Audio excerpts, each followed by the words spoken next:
There was a lot going on around the blonde man at one moment, noshing medical staff all over the building, and trying to somehow keep out of the hands of the fifth Hokage.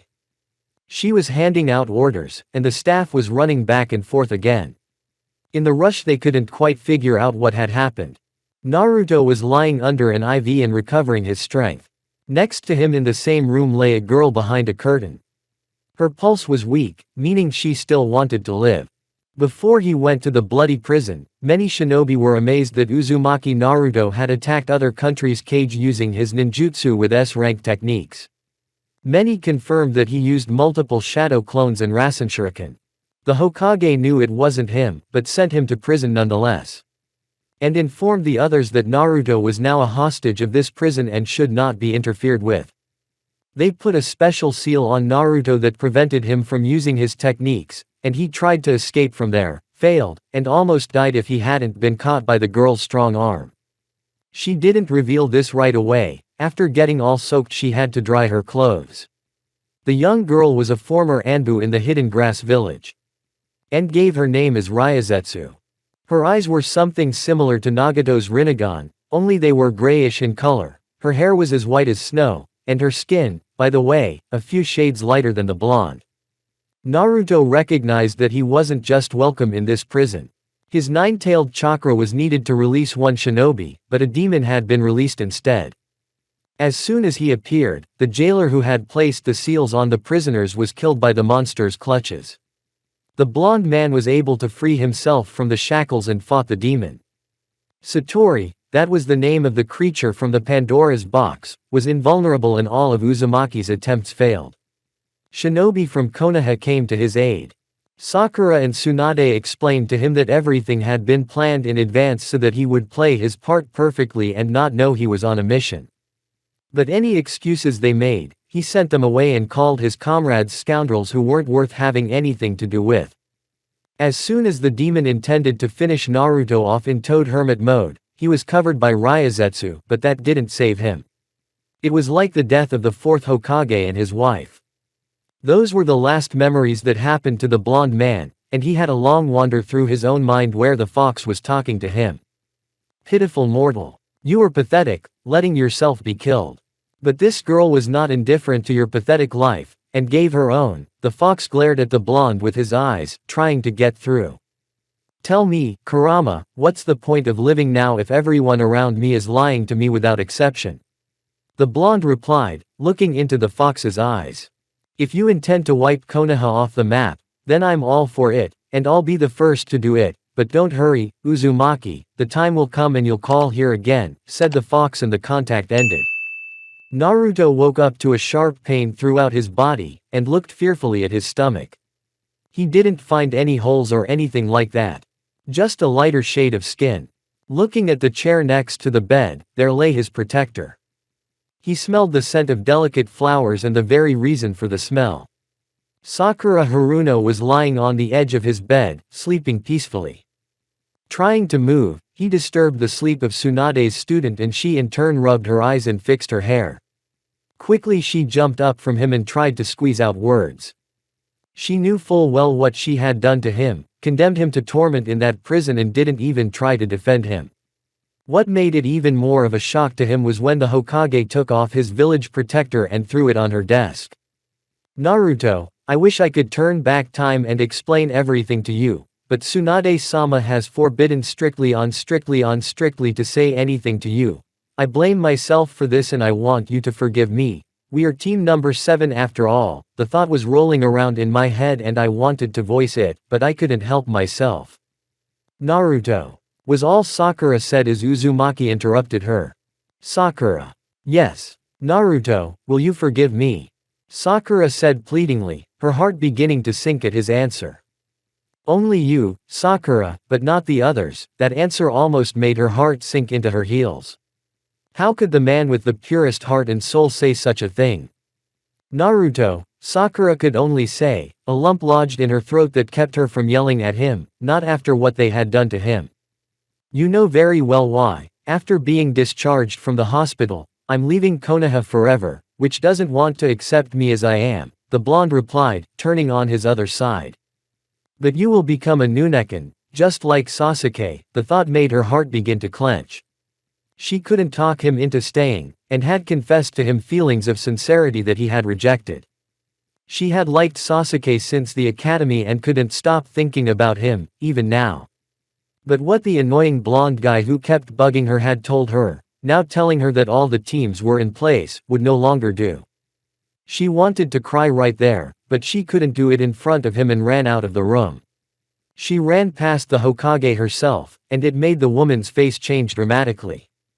She entered the ward and saw that Uzumaki had already regained consciousness and could move. And she didn't approve of what he had done. "Uzumaki Naruto, what did you say to your teammate that she had to run out of your room?" She asked the question that now decided what she would do to him in the near future. There was silence from her, and her patience was beginning to wear thin. "Do you even hear me? Who am I addressing?" He still didn't answer and her patience broke. Walking over to him, she grabbed him by the collar of his hospital shirt and lifted him up. "Are you deaf? I came to talk to you, and you," but then she was horrified. The nine-tailed man's chakra enveloped him and his pupils shifted. Letting him go to his seat, she backed away from Uzumaki and was about to call for Captain Yamato, but Naruto spoke in the voice of a fox. "You're so weak, you're afraid to tell the boy that he's being used as an expendable item. You're silent about his parents. How are you better than those Uchiha? You're not better than those Uchiha, you've got the brains of a chicken." She was shaking with fear at those words. "Naruto," was all Senju could manage to say as she watched the space become more horrible because of the fox's chakra. "You lied to me and you don't recognize me as a shinobi of Konoha. Before I thought you were a good Hokage, but after what you did to me, I decided that without me, the village would be a better place. You're using words, just like those elders. I'd rather be a renegade shinobi like Sasuke Uchiha than a shinobi of my village," Naruto replied after the fox's chakra returned to the seal. "What are you saying to me, Hokage? I would have nailed you on the spot for such language. Now take your words back and apologize to Sakura." She spoke cautiously, knowing what kind of temper all Uzumaki's had, and tried to talk him down. "You heard my answer, and it's final. If you don't give me a week to recover, I'll break the seal and release the nine-tailed fox and Shinigami-sama after him. And don't let that stop me," Naruto replied and made himself comfortable and lay back on the pillow. Tsunade walked out without commenting on his words. For the first time she was frightened by Naruto's words as he said that all the villagers would pay, and it was all the Hokage's fault. She had expected that Uzumaki was always smiling and not serious about missions. But it looked like his patience was running out and he had decided to follow this Uchiha. She couldn't let another shinobi and Jinchuriki in one person leave the village. If Naruto left, the Raikage would follow him to increase the power of his village. And he'll be happy to have a new gift. The village would weaken, losing trust among the other villages. She didn't see it coming, because this Uzumaki had been trying to get close to Sakura, but Sakura kept blowing him off, and he was saved by a woman who sacrificed herself. But by some miracle, she had survived. And she was next to him in the same room. An attempt at blackmail would cost a lot of lives, because a Shinigami can't be tricked into taking lives. With these thoughts, she retired to her residence to gorge herself on sake. Part 1. Sakura ran from the hospital wherever she could see. The main thing was far away, and there to cry. Who noticed it, couldn't imagine what happened. And her escape was noticed by the Ino Shika-cho team, who were discussing some problems. "Ino, I can't go anywhere today. I haven't left the Hokage's residence all night with my father. We've been working on a strategy for shinobi of different ranks and villages," the lazy man replied to his blonde co-commander, who just wanted to gather gossip. "You're a troublemaker, Shika. That's what Tamari told me when we crossed paths and talked about you. By the way, how is Naruto? I don't know what condition he's in, but I'm sure his vitality is the envy of many," the blonde said, fixing her bangs that were about to cover her right eye. "He's too lucky and resilient to just give up, I think. We should at least check on him, or it's not going to be pretty," Akamichi said, and he was supported. Well, Sakura ran in front of them crying, and without saying anything, disappeared around the corner of one of the blocks. "That's Sakura. What happened to her, really? Shikamaru thought bad thoughts and ran towards the hospital. "Wait for us, you lazy ass!" shouted the blonde and ran along with Choji after him. They ran after Shikamaru into the hospital until they were in front of the room where Uzumaki was located. The guys were going to figure things out. Kakashi Hatake was just crossing the road and saw Sakura running, and wanted to talk to her. As if she didn't see him, she ran and didn't notice. And having determined where she was running from, he headed towards the hospital, where Naruto was lying in the ward. As he gathered to check on him, he noticed the team of Osamu's dead comrade Sarutobi, who were racing to get there. What had happened there? He should check it out. Was it really Uzumaki's fault? Well, it's time to find out what it's really like, Kakashi said and headed over there. But before them, the fifth Hokage left in the same mood. And without saying a word she left for the residence. They were shocked even more, and now the interest was in the blonde, who would not miss the chance to find out every last detail. What happened in the ward, since the Hokage left? No, I won't leave this case so easily. Kakashi followed the trio and stood in front of the ward, where the blonde and his savior were placed. Only it was impossible to enter the room, because of the barrier that appeared out of nowhere. And Kakashi immediately remembered seeing it once. He couldn't believe it was the barrier that Kushina-sama had shown him. And the trio themselves couldn't figure out what the hell it was that was keeping them out. And noticing it, they immediately asked. Kakashi-sensei, it's a barrier, but no one in the village knows how to make one. The blonde turned to him. There were masters of Fuinjutsu before you, and Naruto somehow knows the art, Kakashi replied. The trio's faces changed dramatically at this news. Surprise, mostly, except for the blonde, who was even more interested in the subject. And she was already anticipating that as soon as that blonde with the wind in his head deigned to come out, she was going to get the worst of it. Sakura ran like that until she got to her room and locked herself in under her parents' wondering gaze. Without even taking off her shoes, she ran in there. If her father hadn't shown any curiosity before, about his daughter's progress, now he began to worry, as did her mother herself. Sakura, what happened to you? Her mother said, a tear running down her cheek. She hadn't worried before about teenage hormones rebelling at her age as well. But that time had passed, and she couldn't understand what the reason for her daughter's tantrum was.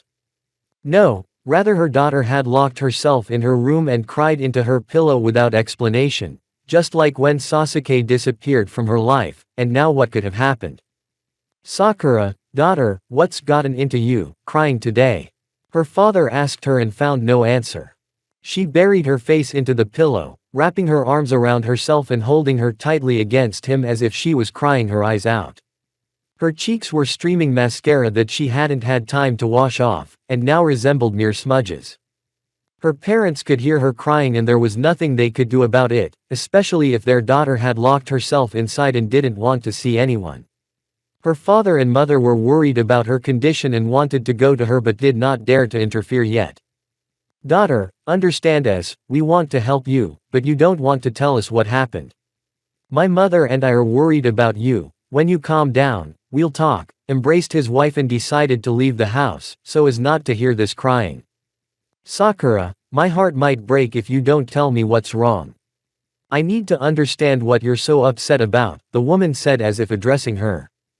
Oh, my dear, I'm as worried about my daughter as you are. I hope she'll be alright, the man replied, seeing the sad look on his wife's face, and sat down on the bench. Sakura didn't know how long she was going to cry, but this feeling like that time left a scar on her soul. She had never opened her heart to anyone else. The pillow was already stained with the color of her makeup and wet with tears. Sakura threw the pillow back against the wall and looked at her own reflection in the mirror, horrified. This wasn't the girl who had been in the first place in terms of grades. She was looking at a weak creature that could do nothing with dark undertones around her eyes. It was disgusting to look at your own reflection in the mirror and think that you are useless, pathetic and a weak link in the team that seeks support from the others. From her own reasoning, the tears rolled again, and Sakura cried and screamed into the void again, nearly breaking the mirror with a random object. She began to scream and hate herself. Her parents heard the noise and were about to barge into her room if anything happened. However, by their intervention, they might not know the reason for her hysterics. Let her cry and it would get a little easier. Her parents waited like this until evening outside, while their daughter was there to be with herself.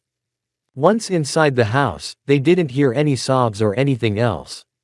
Sakura had fallen asleep after all. They decided to check on her condition in the morning. Sakura opened the door of her room in the morning to go and take a shower, but her own reflection made her want to run away. She wanted to forget it like a bad dream. Closing her eyes, she slumped against the bathroom wall. And again she cried, and now she was heard by her parents, who decided to check on her. Sakura tearfully ran to her parents, looking for support in their face. Her father didn't know what he was going to ask, and neither did his spouse. Her mother approached and gently hugged her daughter. Sakura didn't pull away and calmed down little by little. "Sakura, my pretty one, tell me what upset you so much that you decided to lock yourself in your room. Your father and I were worried about you. It will be easier if you tell us the truth, please," her mother told her. "Mom, I have deceived my comrade for the umpteenth time, and his words hurt me deeply," Sakura replied. "Well, now, let's calm down and tell us everything in detail," her mother replied and stayed with her daughter to talk.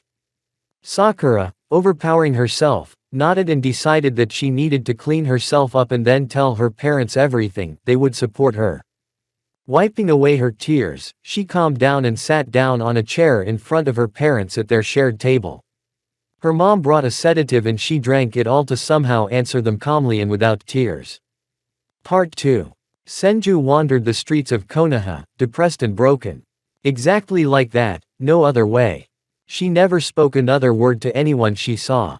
Before, she had been considered an unbroken woman of strong character. Now she was lowered in that index morally. And it was a matter of doing what she thought was the best thing to do, but she was wrong. How bad she felt now without the support of that perverted Jiraiya. Even though he was clingy, he was always supportive. She wanted to cry in his arms, but he was gone. Sadly, he was the last man in her life she cared about. Except that all his advances were just fooling around. How many times she'd beaten him up, 10 or 20, she couldn't count. How stubborn he was and did not retreat from his words. The voice of her teacher Sarutobi's grandson, Konohamaru, brought her out of her memories of him. "Tsunade-sama, how is brother Naruto? Was he released from prison?" He looked into her eyes and saw only tears. And wondered what had happened to her. "He's in the hospital," and with a quick step she accelerated away from him. Before Sarutobi could even speak, Senju was no longer around. He would have stood there in a stupor for a long time if Sensei hadn't called out to him. "Sir, we have to go to practice, have you forgotten? I reminded you of today's training." "Oh, right. Thanks for reminding me. Last one out is a rotten chicken," Sarutobi replied and trotted off. "We didn't agree on that," Sensei replied in confusion and rushed to catch up with him. Meanwhile, back at her residence, Tsunade asked Shizune to leave her alone in her office and not let anyone in. Shizune, having no reason to do so, complied and walked out of her office, leaving her alone. As soon as the door slammed shut, Tsunade closed the door from the inside and headed to her desk, where a supply of her favorite sake was located. Just taking out the first of the bottles, she thought back to Jiraiya's words before he left for the Rain Country, where he was supposed to stop pain. Memories from that day. "Tsunade, the boy is not stupid and will soon start asking about his real parents, who they were. I promised to tell him soon." "Maybe you shouldn't do that, he's just a boy who was chosen as a vessel. The secret about his parents shouldn't be told," the blonde replied, which made the pervert choke up. "Tsunade, are you in on this with them? As long as I've known you, you haven't been like this.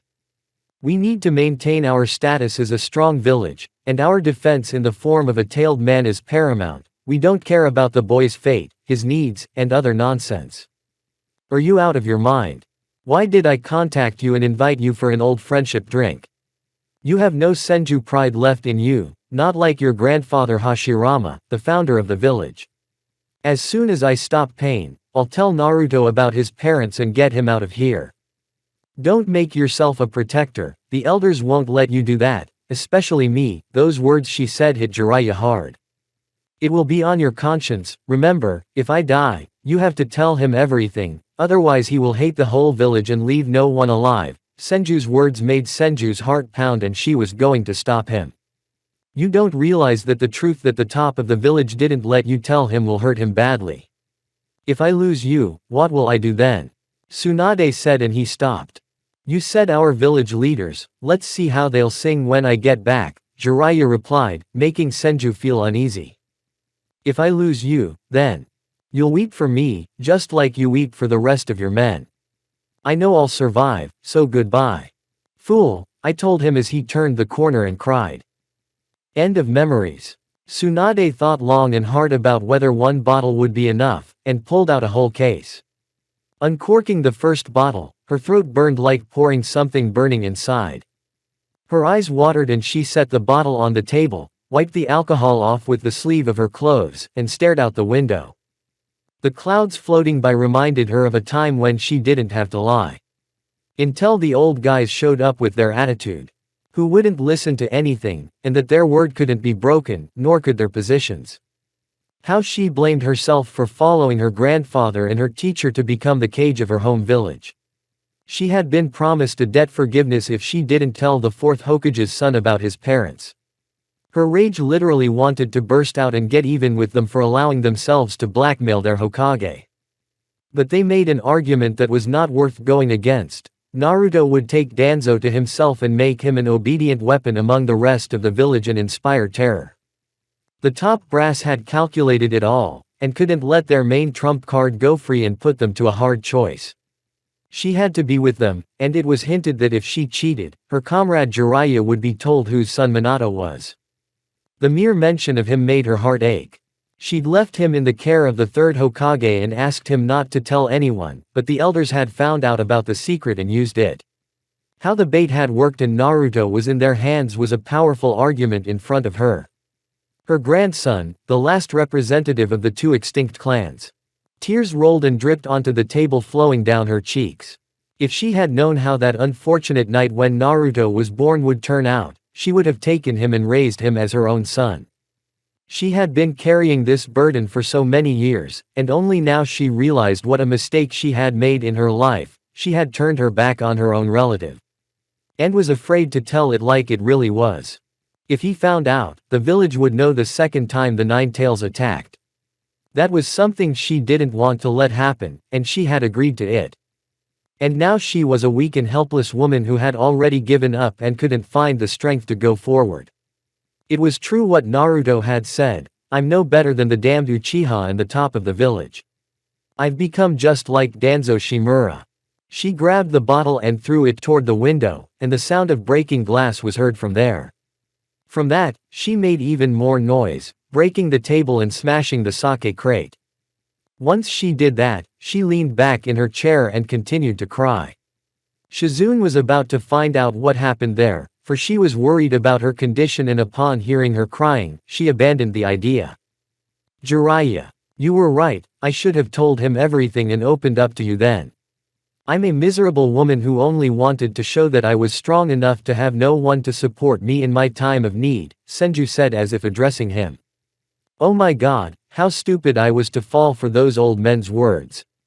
Naruto, I didn't want to do it, honestly, but they left me no other choice. I could have lost you forever." The tears came again, and she was already sobbing. "I want you to forgive your own grandmother, I beg you." Once her strength was gone for tears, she fell asleep on the couch that was in her office. Shizune checked on her and was amazed at what happened here, a broken window along with sake, and a broken desk for the umpteenth time. "Tsunade-sama, you don't take care of yourself or the objects around you. Oh ho ho ho. How am I supposed to deal with this mess? It's useless to wake up the masters, I'll have to call them in the morning and repair everything again," I concluded and left the room.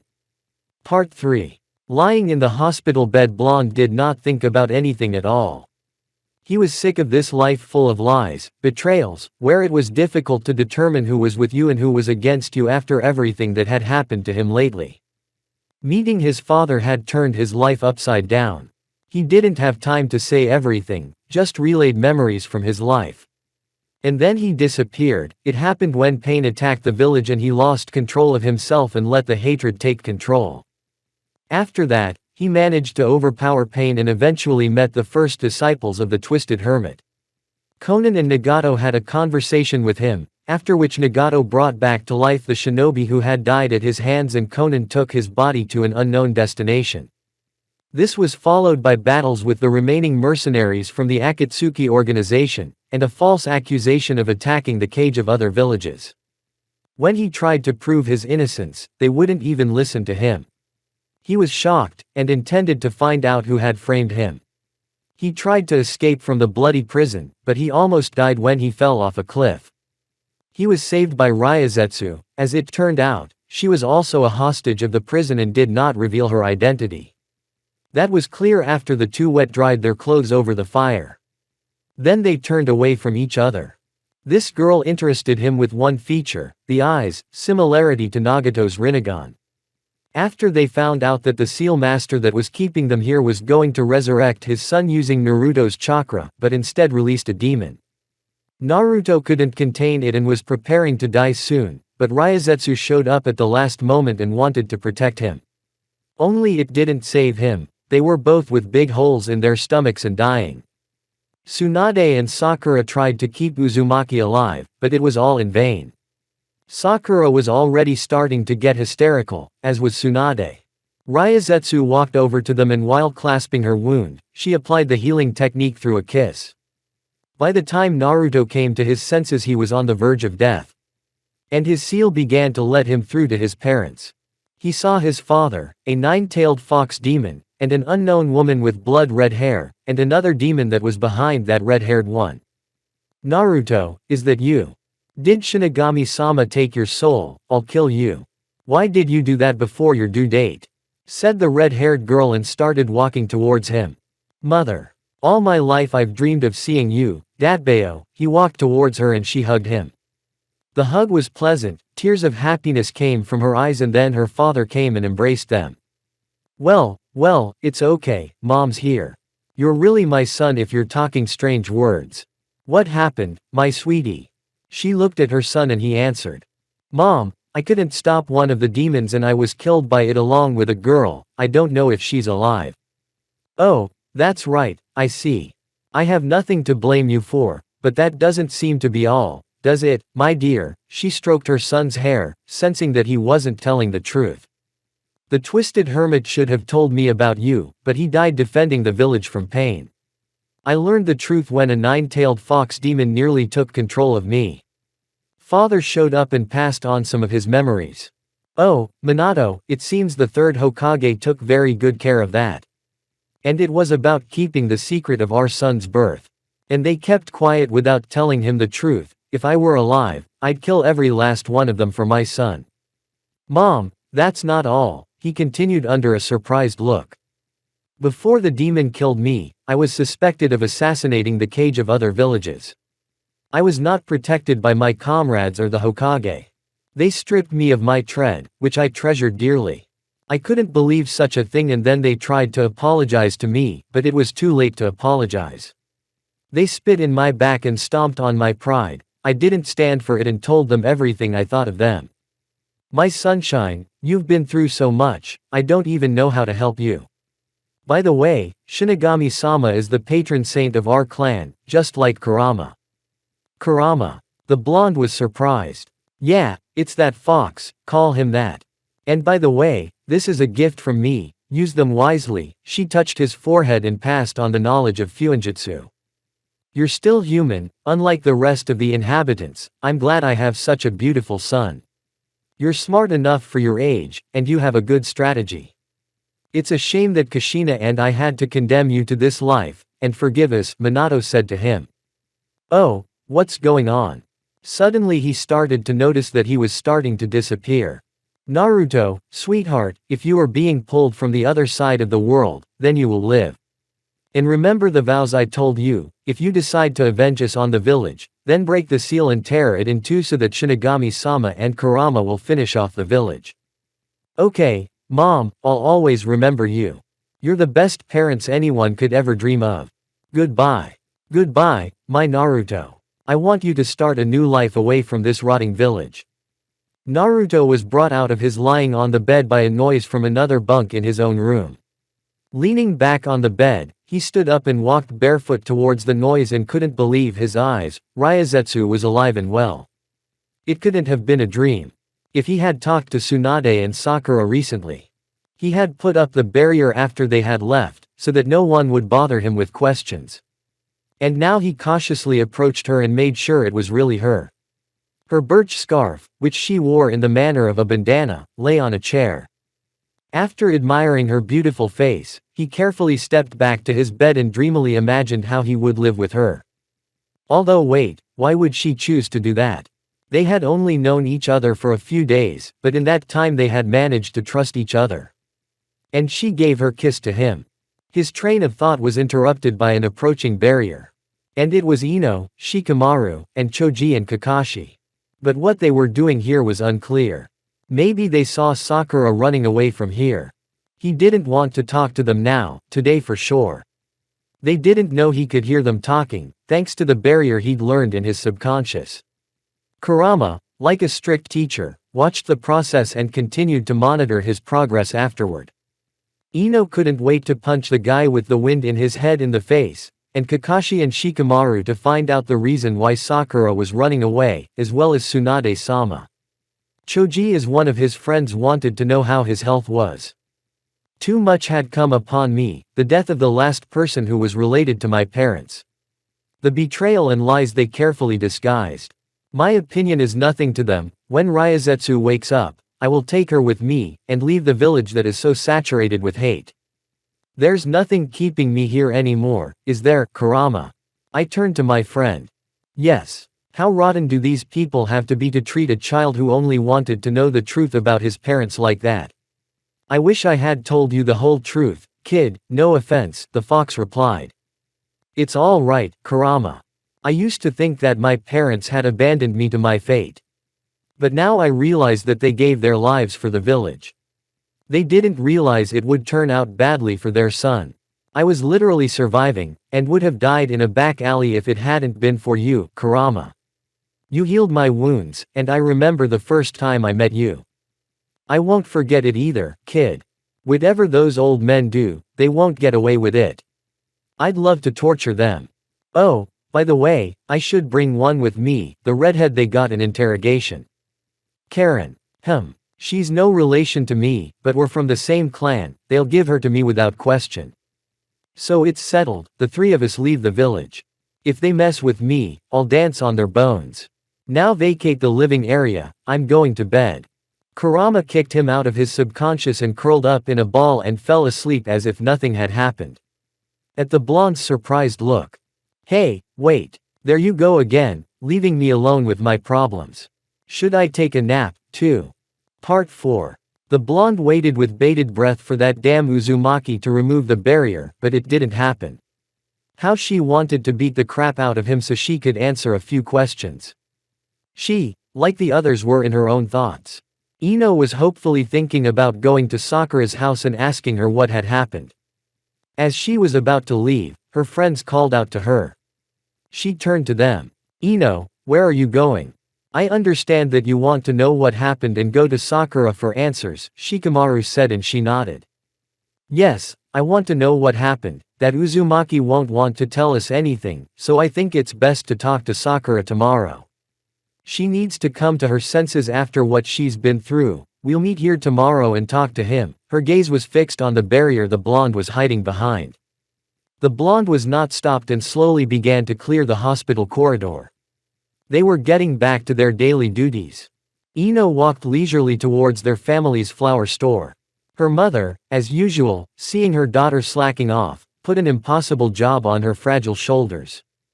Watering the flowers, trimming, putting together a bouquet, and many other things to do with them. Opening the door, a bell rang above the door and notified that a visitor had arrived. Mom, I'm sorry I'm late, I wanted to see how Uzumaki was doing today, but it's hard to get in, Ino said, walking over to the hook where her apron lay. I didn't hear what you were saying about Uzumaki. Her mom appeared, looking nothing like her daughter. She was a brunette with brown hair color. Mom. pouted her lips resentfully, because she knew her mom wanted to set her up with someone. I was just kidding, how's Naruto-kun doing? I was even more embarrassed. Mom, stop it, I don't like him at all. Wait, you think I'm gonna marry him? As soon as I bring him up, you blush. Isn't that right, daughter? That's not what this is about. When I was walking towards the hospital with Shikamaru and Choji, I saw Sakura running away in tears. And then Tsunade-sama was in the same condition. We immediately ran there and saw the barrier put up. Just like Kakashi-sensei told us, Ino sat down on a chair and replied. A barrier. Wait, but they were there the last 20 years ago. And she was immediately interrupted half-heartedly. Mom, do you know something about it? Ino was even more surprised, because if her mom knew about it, she wouldn't say anything about it. And then she continued. No, I don't remember anything like that. You should go to Sakura, anyway, it's fine, and now it's time to get to work. She interrupted at the most interesting point, and turned the conversation to another topic. With a cluck, Ino set to work, nothing to be done. Mom's in charge around here. A customer walked in the door and Ino began to consult on the available items. Her mom came out and left her daughter to work all day. That's how one of her days went by. Ino took off her apron and hung it on a hook. After checking the room for order, she took the key and closed the store. The girl walked home, where her mom might have cooked something delicious for dinner. And maybe her father would also be home early from work. But for as long as Ino could remember, he wasn't always home. But maybe he would deign to come home, and want to know how his daughter had grown up and what she had been able to accomplish. There was a pile of questions in her head that she had no clue about. And as she approached the door to the house she heard her parents talking. Uzumaki. No way. His bookmarks couldn't have been destroyed, I checked them personally to block his meeting with the nine-tailed man. Everything is going to hell, Inoichi said, and Ino covered her mouth to keep from shrieking. Darling, he needs to know his parents, you do realize that you can't hide it for long, the consort replied. Do you realize what will happen if the truth about his parents is revealed? And not only I signed up for this, Ino continued to listen, and if it's that bad, he will run away from them and won't want to know his parents. We were on good terms with Kushina and Minato until they died. Have you really decided to erase them from your memory? And Naruto, have you considered how he feels? The wife was almost cursing and crying. They would have taken Ino to the root of the Anbu. I was put to the fact, either my daughter or my friend's son. Neither I nor the Junin Council with Sarutobi could go against the words of the village's top brass, Inoichi replied, and Ino's tears flowed. You traded friendship for loyalty to the village, how could you do that? Ino, what will she say about what you did, have you thought about it? And now she's crying. You think this is hard for me, it ain't. Ever since this whole thing started, I've been blaming myself for it. I wanted to take Naruto into my clan and raise him as my own son. I'm sorry I did that to him. He sat back down in his chair and didn't say anything else. Ino, startled by this, backed up and ran away from the house. She now resembled Sakura's behavior in the morning, running without seeing the road. Nestled against a tree in front of the Yamanaka clan was a ninja who saw everything that was going on and relayed information over a low-range talk radio. The subject had learned something he shouldn't, what to do with him. Eliminate it. Got it, was all the ninja said before he passed out. The blow hit the carotid artery and after dragging the body away, the unknown man fled in another direction. And followed Yamanaka. She ran without stopping, not knowing where to go. And then she remembered that she could wait at Uzumaki's dorm, she knew where he kept the key, Sakura had shown it to her once. Suddenly her mouth was clamped shut and she was pulled aside and whispered something in her ear. She didn't even bother to resist when she heard more ninjas running. Don't move, for your own safety, the stranger said, and Ino believed him for some reason, he wasn't going to kill her or do anything obscene to her. Good, they're gone. Once the ninjas were gone he let Ino free herself from his grasp. Who are you? Looking at her guest, she couldn't find anything to hold on to. He looked like a ninja hiding his face under an Anbu mask shaped like a snake. Not now, you'll find out later, officially. Now quickly hide where you wanted to hide, okay. She nodded and ran towards Uzumaki's dorm. It's been a long time since I've been in a coma. I'll have to check on Naruto. He looked at the beautiful moon and disappeared just as stealthily. Ino, running to the right door, pulled the key out from under the mat by the door and going in. She didn't turn on the light so as not to attract unnecessary attention. After closing the door from the inside, she took off her shoes and curtained the window and went to bed. The conversation between her parents and the unfamiliar ninja who had saved her from being chased had been firmly lodged in her mind. She stirred in her sleep for a long time until she pictured the image of Uzumaki. His eyes and smile shone with a kindness that was so addictive. For a moment, she imagined walking the streets of the village with him, cuddling and laughing at his stories. It made her smile and she sank into the realm of Morpheus. At that time the pursuers lost track of her and reported the failure of the mission. You idiots, we can't let anyone else know about this. Also, track down that fugitive, you can't let him get close to Uzumaki. But he's already killed several good experts in his field, do you think a handful of us can defeat him? I don't care, just complete the mission and don't ask questions, is that clear? The conversation broke off and the ninjas continued their search. Ino returned to her clan estate in the morning, and under her mother's stern gaze, told her where she had been. Part 5. Kakashi walked through the streets of Konoha and reflected on today. His student Naruto among the rest of the academy's graduates had high hopes. Sakura Haruno, his teammate, resented him, but over what? While before, she couldn't do anything to help the team, today she's noticeably stronger thanks to the training Tsunade-sama recommended to her. Her punch isn't that weak. Thinking back to her and Naruto's teamwork, nerves are nervously starting to fray. Who would have thought she was worthy of calling herself one of the legendary Sannin students? Though she doesn't show her weakness, the loss of her beloved Sasuke has left one scar on her heart. After so long, that wound has reopened.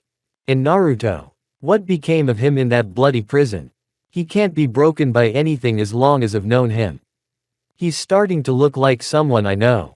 Konohamaru was crossing his path and poor teacher Ebisu Tokubetsu was catching up with him. Udon and Moegi were watching from the roof behind him. Kakashi was amused by this, so he walked off to the cemetery.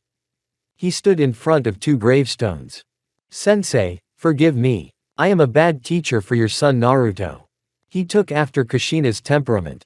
You can't break them, and he excelled in some of your techniques. After what happened to him in the bloody prison, I fear what has become of him. He hates me, Sakura, the Hokage and friends. We had to play our parts for plausibility. True, he didn't know it would be a mission. And he doesn't want to see anyone. Kushina-san, forgive me for not telling your son about you. Naruto was in the hands of the top of the village. It shocked me, and the 3rd Hokage forbade anyone to take him away. I'm still angry at my powerlessness. I wish you could have been there for me when it happened. Your son only now reminds me of you. I'm sorry. After standing for a while, he went to visit the graves of his friends. Rin, Obito. I don't know what to do. I'm responsible for your deaths, teachers. I lost one of my team members. What kind of captain am I of team number 7 if I can't even train them? It all goes back to when I first took them over. Naruto worries me more. I don't even know how to tell you about your deaths and his parents. Asuma would probably get me into therapy. Enko Mitarashi could brighten my loneliness, but she's on a mission. I have to go, goodbye. After that, he retired to a tiny dorm room where he spent more time reading books. After his father died, he had read enough books, and whenever there was time to read, he would take one with him. He didn't realize that he was being watched, just like the rest of Naruto's friends. The unknown ninja was in several places at once, and from the shadows prevented other shinobi from capturing Uzumaki's friends. The same Yamanaka, under his watch, was able to make it home in the morning. And the shinobi on duty outside the hospital who tried to sneak in were neutralized. Shikamaru was on his way to Ichiraku Ramen for a snack, having not had time to eat anything since morning. And ordering himself a portion, he began to wait for his order. Soon more customers came in, also ordering a portion, and as always Konohamaru liked to come here too. "Shikamaru, how's brother Naruto? I haven't seen him in a few days, and I don't know about his health." Shikamaru asked, sitting down on his right. "Naruto. You can't see him now, maybe tomorrow, I don't know, and I'm not aware of his condition either. I guess I'll see him next time. 15 more minutes and I'll be eating ramen. I hope Naruto comes to his senses after all he's been through in prison," Nara said mentally, and after waiting for his portion, he began to eat it. After paying for the ramen, Nara decided to stop by Kurenai-san's place. After Asuma-sensei's death, he had promised to keep an eye on and train their child. Knocking on the door, he heard the landlady come to the door and let him in. He walked through and noticed that Mirai, that's what Kurenai called her daughter, was trying to stand up on her own, but nothing was working. "Mirai, you're not old enough to walk like that yet," he helped the child up and she laughed merrily. "Shikamaru, what's wrong? As soon as you walked in here I felt something wrong." The woman turned to him. "It's Naruto. I became worried about him after his sensei Jiraiya-sama died. Today, when my friends and I wanted to find out about his condition, I went to his room. We couldn't get in. A barrier is standing there." From that word, Kurenai remembered that barriers could not be created by anyone from the land of fire.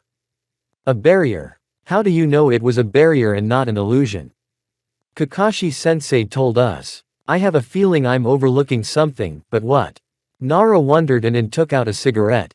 Twirling it on his fingertips, he was about to smoke it but gave up on the idea. "Kurenai-san, I'm going to go, I need to go see Asuma-sensei," Nara apologized and walked out of the apartment. He didn't walk long and when he stopped at the right stove, he took out a cigarette and flicked on the lighter to light it. He took out another one for his teacher and put it next to him. After his teacher died, he started smoking Sarutobi clan tobacco. It replenished his chakra. Until the cigarette went out, he took the next one out of the pack. "Asuma-sensei, you have a beautiful daughter growing up, I'm looking after her as promised. Kurenai-san misses you and lights candles by your picture in the house from time to time. Naruto, that's who worries me. He hates us for doing that to him, I heard it perfectly well. Even though I knew it was mean to do that to him, the Hokage insisted that we not protect him. What a mistake we made, I don't know what he'll do in the future. Goodbye, sensei." He finished his cigarette and left for work at his father's headquarters, where he could talk about the latest news. And towards the end of the work day, the shogi party. Choji decided to snack on some fried meat, which was best prepared by himself, and went to the place that Asuma-sensei had shown him. After ordering for himself, he waited for the thinly sliced and grilled meat to reach him. And he would have eaten in the company of his friends, but everyone was busy getting ready for the war. After Danzo's death, and the Akatsuki organization had had something to do with it. As it later turned out, it was committed by Sasuke with the new Taka team that joined Akatsuki. At the time, no one could believe that he would risk doing it. And the very reason why Sasuke went for it. While he waited, a grill and a portion of meat like he liked was brought up to him, and proceeded to grill the meat not to full roast to retain all the flavor. He just devoured himself, and when he was done with the meat, he decided to take a walk around Konoha. He walked until well into the evening and was on his way back home. He didn't want to tell his parents about Naruto. His father, for some reason, didn't want him to be friends with him. And this time his father wasn't home. In the company of his mom and Choji ate dinner and waited for the next day to talk to Naruto. Part 6. Sakura, getting over herself, began to tell her parents. They began to listen to her intently. "Do you know Naruto Uzumaki? He's a comrade I work with on the same team," she asked them. "We've never seen him once, honestly. What's he like?" Her mom wanted her daughter to tell her. "The dorky blonde guy who made a promise to bring Sasuke back to the village. That was 3 years ago, then left the village with Jiraiya. 2.5 years later, he returned, and we were sent on a tip to one of Orochimaru's hideouts, where Sasuke was trained by him. We didn't know how much stronger he was, and that's when I found out why Naruto was called a demon. She shuddered at the memory of that day, especially the scar on her arm. Did you see what he was turning into? Her mom said, and she answered. He's the Jinchuriki of a nine-tailed fox demon. As Captain Yamato told us, and later Kakashi-sensei. Then there was another transformation when Pain attacked. Then we met Sasuke again twice, where he was going to finish me off if it wasn't for Naruto. I had already realized that it was useless to talk Sasuke out of revenge, so I decided to tell Naruto to stop looking for him by lying. But it was like he knew I was lying and forgave me for saying it. She paused, almost crying again. You know that there was an attack on the cage of other villages, and they blamed it on a shinobi like Uzumaki, right? Tsunade-sama knew it wasn't him. And yet she ordered us not to protect him, so he played his part perfectly. Except it turned out very badly for us. What he said to us shocked us. Naruto called us trash, not shinobi, Sakura replied, not wanting to continue the conversation. Haruno, what happened at the hospital, I ask you. Her mother glared at her with a look that she couldn't avoid. I stayed on duty in his room after everything I'd been through, and I didn't realize I'd fallen asleep. As soon as he woke up, I woke up and I wanted to talk to him. Really, what I could tell him was that some girl had saved him by giving her life, except that she was still alive. He told me he forgives me, but not the village. I'm sorry to tell you this. I ran out of the room and into the street. Sakura. Her parents shouted after her. She didn't listen to them and ran away. Again the pain that tormented her for lying to Naruto. She didn't mean it. No matter how many times she told herself, the guilt still plagued her. She ran to Ino. She must tell her everything. After all, they had become best friends because of that blonde boy. And Tsunade-sama's best students. Sakura dropped by their clan estate just in time before Ino left. She was just about to go, but for some reason called her into the house. Sakura, hurry inside, we have a lot to talk about. She didn't bother to refuse the generous offer and walked in. I'm sorry I ran off like that and didn't tell you anything, Sakura replied. Mom, tell her what you and your father talked about last night, Ino said, and she started yesterday's conversation. Naruto Uzumaki is the son of the fourth Hokage, Minato Namikaze and Kushina Uzumaki. They gave their lives to seal the nine-tailed fox demon. Minato asked that his son be considered a hero for saving the village. But the village's top brass thought otherwise, and made his life a living hell, putting a few tabs on him for safekeeping. My heart was torn by this. I was going to take him away, but he was constantly guarded by Anbu. Many residents, including you, wouldn't be friends with him, she replied. Wait, so he's the next Hokage for the post. That's why he told me the village would suffer. Ino's mother picked up her hand and waited with bated breath for something else. He told me he forgives me, but not the village, Sakura replied, and her hand was released. Had he seen his parents and told them everything? Then it makes sense why he said it in that attitude. His bookmarks were destroyed when he was on the verge of death. Then he's right that it's worth destroying the village, Ino's mother replied sadly. What? But why? Sakura and Ino repeated in unison. The top of our village believes that the secret about Naruto's parents should not be known to everyone, and that's why the village council has issued a non-disclosure order. They felt that the boy could be manipulated and the current Hokage couldn't do anything about it. She's been bickering with them for a long time, but for some reason she's accepted it and made concessions. Ino and Sakura couldn't get over the shock. Naruto, they said together and thought it over, and then Ino told her. I was chased by unknown people yesterday under the evening and I would have died if it wasn't for one shinobi, the blonde replied. Who was it? I don't know, and he's definitely not one of our familiar sensei or friends. I'd recognize him by his voice, Ino replied. It couldn't be him. Ino's mother also interrupted half-heartedly. Mom, do you know him?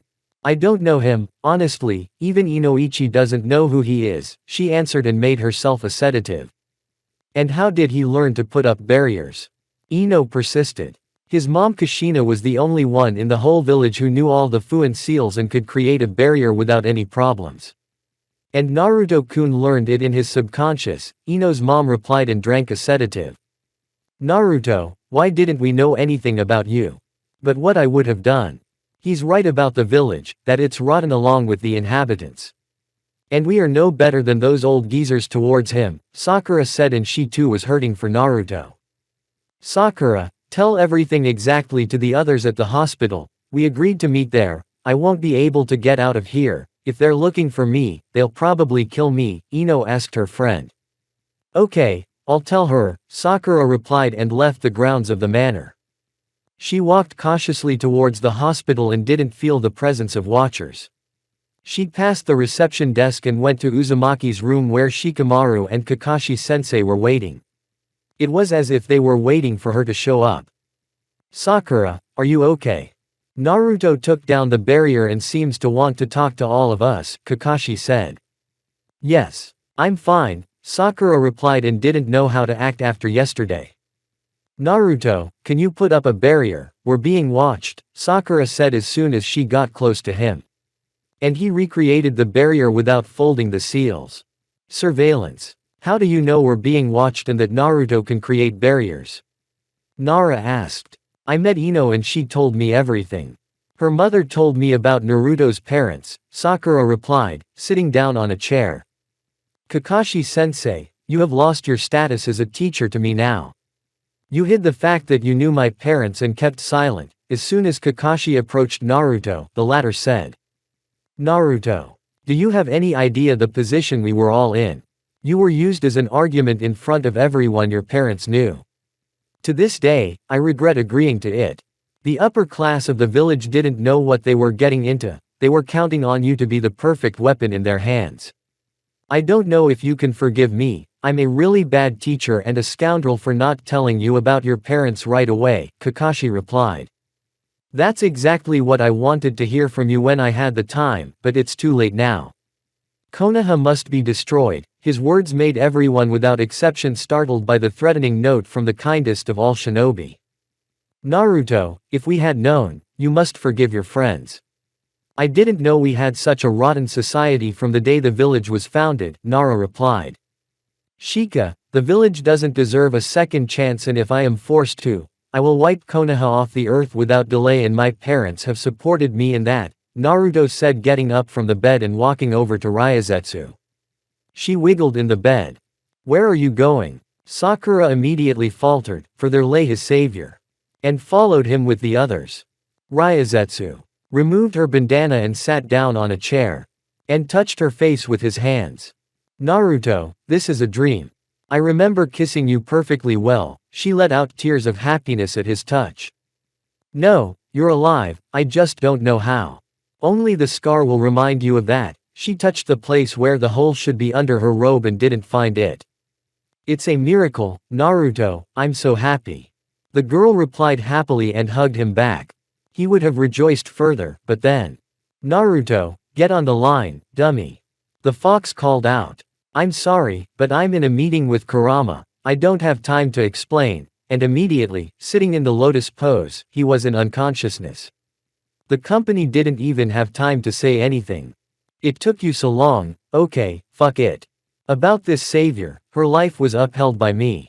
When she gave her life, she fell on you and I was able to start your recovery and her body began to absorb my chakra to restore her lost organs, Kurama replied, and Uzumaki's face ripened with the question, how? Her eyes revealed one of the 6 paths of the Rinnegan. The path of demonic resurrection. That's why my chakra didn't send her body. And you kept quiet, you ball of red hair. Naruto exclaimed. Keep quiet, insect, I waited for her to wake up and confirmed my hunch, replied the fox and kicked out of unconsciousness. Hey, Uzumaki, are you okay in there? Sakura turned to him. Everything is super. Okay, Kurama is a 9-tailed fox, and he's my friend. They were used as weapons, not realizing that they weren't insane, but only the fear and hatred of humans made them that way. You need to go and not tell the others anything, please. Naruto told them, and after some thought, they agreed. That shinobi will show up soon, don't worry, he said before the others left his room. Part 7. Inoichi was worried about Ino, since she didn't come home on time, and this conversation about Uzumaki, which was hard for him to tell his wife. He was on good terms with Minato, and had worked with him on secret missions. Times were different back then too. Under Minato, a precarious balance of truce had been established between the warring villages. And when Minato was elected as the next Hokage, the latter was happy for his friend. Without his support, people wouldn't have believed in Minato. But being Hokage was not to last. Minato and Kushina were expecting their first child. And on the ill-fated night, the personal guard squad was interrupted, except for the last one. He was found later. While giving birth, an unknown shinobi began extracting the nine-tailed fox demon. Then the beast was on the loose and raised the ears of all shinobi. Many ninja died that night. The Hokage and his wife sealed the fox in their child at the cost of their lives, and then only the third Hokage came and took their child and promised to fulfill their will. But what a disappointment it was when the top of the village took control of the situation. Hiruzen Sarutobi was chosen as Hokage again, but he was not omnipotent. And the council of Junin and him couldn't convince the upper class to leave the child alone and have him raised in someone else's family. They had much more influence, and no one could do anything about it. Everyone, without exception, even from Minato's circle of friends, was powerless. Makoto Uchiha had expressed a desire to take her friend's son for herself, but she too had been refused. Then Inoichi gave birth to Ino, and that's when he was told to put up stronger bookmarks so Naruto wouldn't meet the fox. And a few more for loyalty to the village. Inoichi refused this flatly, and then Danzo said, bluntly, that if you refuse, your daughter will do just fine with me, and will be a concubine in the future. Inoichi cursed that day that they had pushed his weak spot and promised revenge. But after all these years, he recognized his mistake. And so he was on his way to the Council of Junin for an important matter. Those Junins who were here were old school friends. As soon as the last one walked in, they started the meeting. Today we'll be talking about Naruto Uzumaki. Everyone was uncomfortable talking about him. I know it's a bad time, but...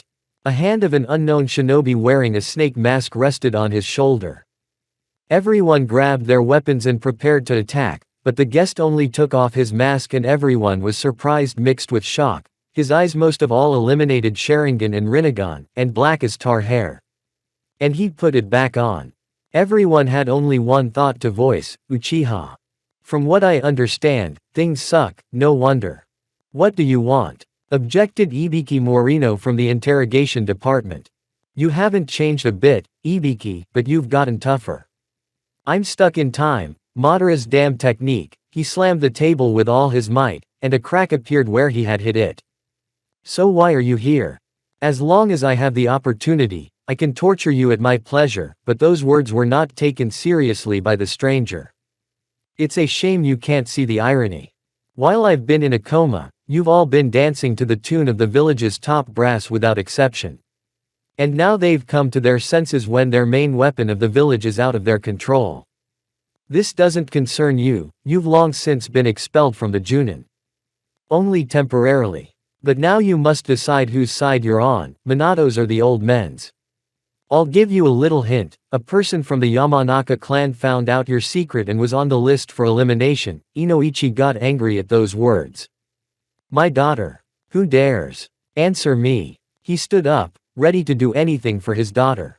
Let's have some decorum. She is alive and in your house. I saved her, and your children, honored ones, or in their surveillance crosshairs. From this news everyone was shocked. Many were loyal to the will of the fire and now they hear that they are not trusted. What? How dare they? I'll tear them to shreds. Shouted one of the crowd. So, what are you doing standing up to Minato if you have any shinobi honor left in you? I have one more place to go, goodbye. He disappeared in a flash of lightning and everyone began to decide what to do. If they try to touch my daughter again, let them kick themselves. I want to be on Naruto Uzumaki's side, Inoichi said. The others looked at each other and decided that they unanimously supported his decision. It's time for a change in power. Naruto has risked many times saving his friends. Now it's time for us to do the same, Haruka Yumino spoke up. Now the choice is left to our Hokage. Let's see what she has to say for herself. Tsunade was in a bad mood. She hadn't left the residence and her emotional state was more frightening than anything else. After Naruto's words, she didn't want to see anyone else and be alone. Amidst the broken things she had insistently asked not to touch, and the smell of a broken sake bottle, only marred the picture of the study. How could she do this to him? He was all she had left of her family. How much he reminded her of her younger brother, who also aspired to become a Hokage. Just as Minato himself was like her fiancé Dan. But they had left her with only one pain, dying in the Third Shinobi War. She buried them along with her soul. How she wished she had them by her man's side. Even the annoying Jiraiya and his pestering was just a reminder that life wasn't worth living like this. So Shizune was in the hallway worrying about her and was about to go in without knocking when an Anbu appeared and walked into the office instead. Closing the door behind her. She was awakened by the noise and tried to figure out who it could have been. But from memory, she didn't know any shinobi with a snake mask. Getting up, and looking more closely at her guest, she saw he had several scrolls, and when he took off his mask, he had the sign of the Whirlpool Village on his armband instead of the tread. And putting it back on, she still couldn't recall the face.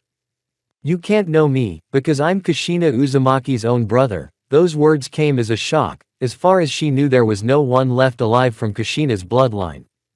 But how? You don't even look like her at all. You look more like an Uchiha than an Uzumaki. Publicity: my mother was an Uzumaki and my father was from the Uchiha clan. Kushina and I were born at the same time and we were separated. I was sent to train one of the Uzumaki clan in Konoha. And Kushina stayed with her mother until she was 7 until the village was attacked by unknown assailants. I was in Shin Uzumaki's training. He taught me everything he knew himself and told me about my parents and my sister, the brunette replied. What? I can't believe it. So all this time you were looking after Kushina and wanted to tell her everything. But it was too late. Madara's attack ruined everything, Tsunade said, slowly recovering from the shock. Right, and I was under his genjutsu, which can't be broken that easily. I was held in Orochimaru's secret laboratory under the village. They tried to take my consciousness back and subjugate me. But it didn't work, so I was able to undo the technique and my eye was awakened. And I understand you've come to find out about Naruto Uzumaki, haven't you? I was at the Lord Feudal Lord's house and I showed him some fascinating documents about Naruto.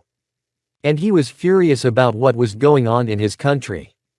Especially with the son of the 4th Hokage not being recognized. Soon, on his orders, a squad of samurai would arrive and take all those involved for trial. She saw the seal with the order and her eyes widened at that. So you've brought it all to the Lord Feudal Lord's attention. That's right, I wouldn't have been able to do that. I've been robbed of my ability to communicate with Naruto, just like the rest of Minato's entourage with Kushina. I won't insist. If he wants to leave the village, so be it. Tsunade sighed and set the document aside. Maybe someday he'll forgive you. I have to go now. Naruto needs to see his uncle. I'm the only one of his close relatives. And it looks like he's going to get married. Goodbye. The brunette disappeared and left behind a flash and with his mouth open the Hokage. Part 8. Zetsu watched everything that was going on in Konoha, though he couldn't get into everything. Neither the hospital itself, nor the council of Junin and Hokage, remained closed to him. And after one attempt was burned by an unknown shinobi. And the connection was cut off by one of the clones. All he had managed to learn was practically nothing.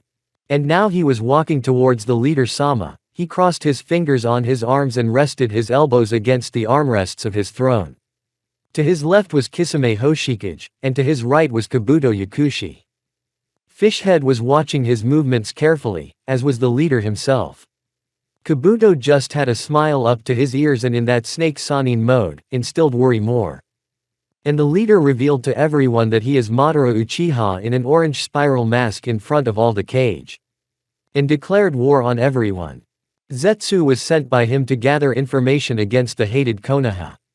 She was guilty of many things. The death of a close friend and first lover had left an incurable wound behind Kakashi's partner Hitaki, and teacher Minato Namikaze. Kakashi wished to be personally dealt with, and he was first on the list. And Naruto Uzumaki is standing next to him, always getting in the way of the organization's plans. Sasuke Uchiha was also here alone without his Taka team. He was ready at any moment to stab his former comrades in the back and destroy Konoha. Zetsu sat down in his seat and began to lead, the latest news from Konoha and elsewhere. Naruto Uzumaki is in the hospital and it's impossible for even my clones to get to him. After one attempt the clone was destroyed, the plant replied, and few were surprised that the best spy couldn't get in. Zetsu. I mean, how can you not? You don't fool me. As far as I know anyone can easily get into the hospital, the leader replied, waiting for an explanation. It was not possible to enter his room due to the blood-red barrier, just like the Hokage's meeting with the Junin, said the plant. Barrier. Not funny, Zetsu, no one can create them. The last person who tried to create and fix them was Orochimaru's sound foursome, the leader said, and there were notes of displeasure in his words. You think I didn't try to sneak in there? You bet I did. Sasuke-kun should have come with me. He turned his body unimaginatively and stared at Sasuke. I don't care what you say, the brunette replied without any interest. It would be nice to get the annoying Naruto Uzumaki out of the way of our great goal, the leader said. Why would I help you, Zetsu? You failed, you're responsible for your mission, the brunette replied, getting ready to leave. Wait, Sasuke. If you're going to leave, remember, you can't beat me, the leader said, and Sasuke left the meeting room. What did you find out, Zetsu? I'm curious. Kabuto asked. Naruto Uzumaki behaves strangely towards his friends. Could you elaborate? I like to hear firsthand. It seems that he's going to leave Konoha for good. He doesn't care what the village leaders decide. As far as I've been able to find out, the plant replied. Things are working out even better than expected. He's a vulnerable victim for us.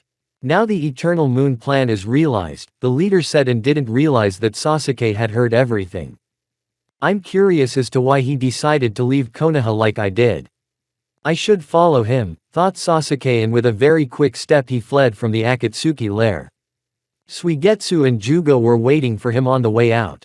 Kabuto, do you have all the material ready? The leader asked. You're mistaken, all the preparations are almost ready, the only thing left to do is to capture Captain Yamato. His cells from the first Hokage will take root on our soldiers, Kabuto replied, adjusting his glasses. Zetsu, get ready to capture him at any moment. Kisame, you will help him, he turned to the last swordsman of the mist. If Guy is there, I'll get even with him for everything. Kabuto squeezed the Samahata tighter and she just licked her lips. The meeting was over and everyone began to leave, as did Sasuke.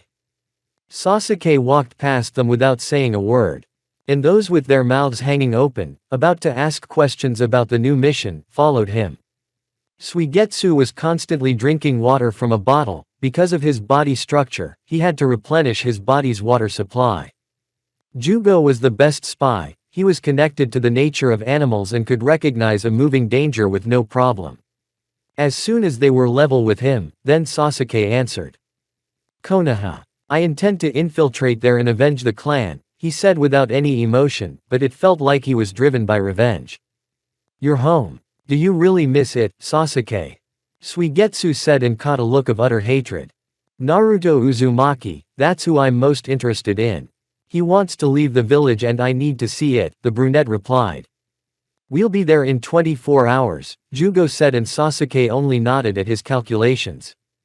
What was Naruto involved in? Sasuke thought to himself. Just as Jugo had said, they arrived at the location in time and began keeping watch. Sasuke made his way through the north gate alone, getting past the eternal guards. As he slipped through to the hospital, he noticed that Uzumaki's chakra had become quite as cold as his, and used his Sharingan to examine the barrier itself. True to form, the second he was standing in the tree and looking at everything around him, a shuriken stabbed where his neck should have been. Dodging it and pulling out his katana without a hilt, he prepared to fend off the next attacks. Several shurikens and kunai flew at him.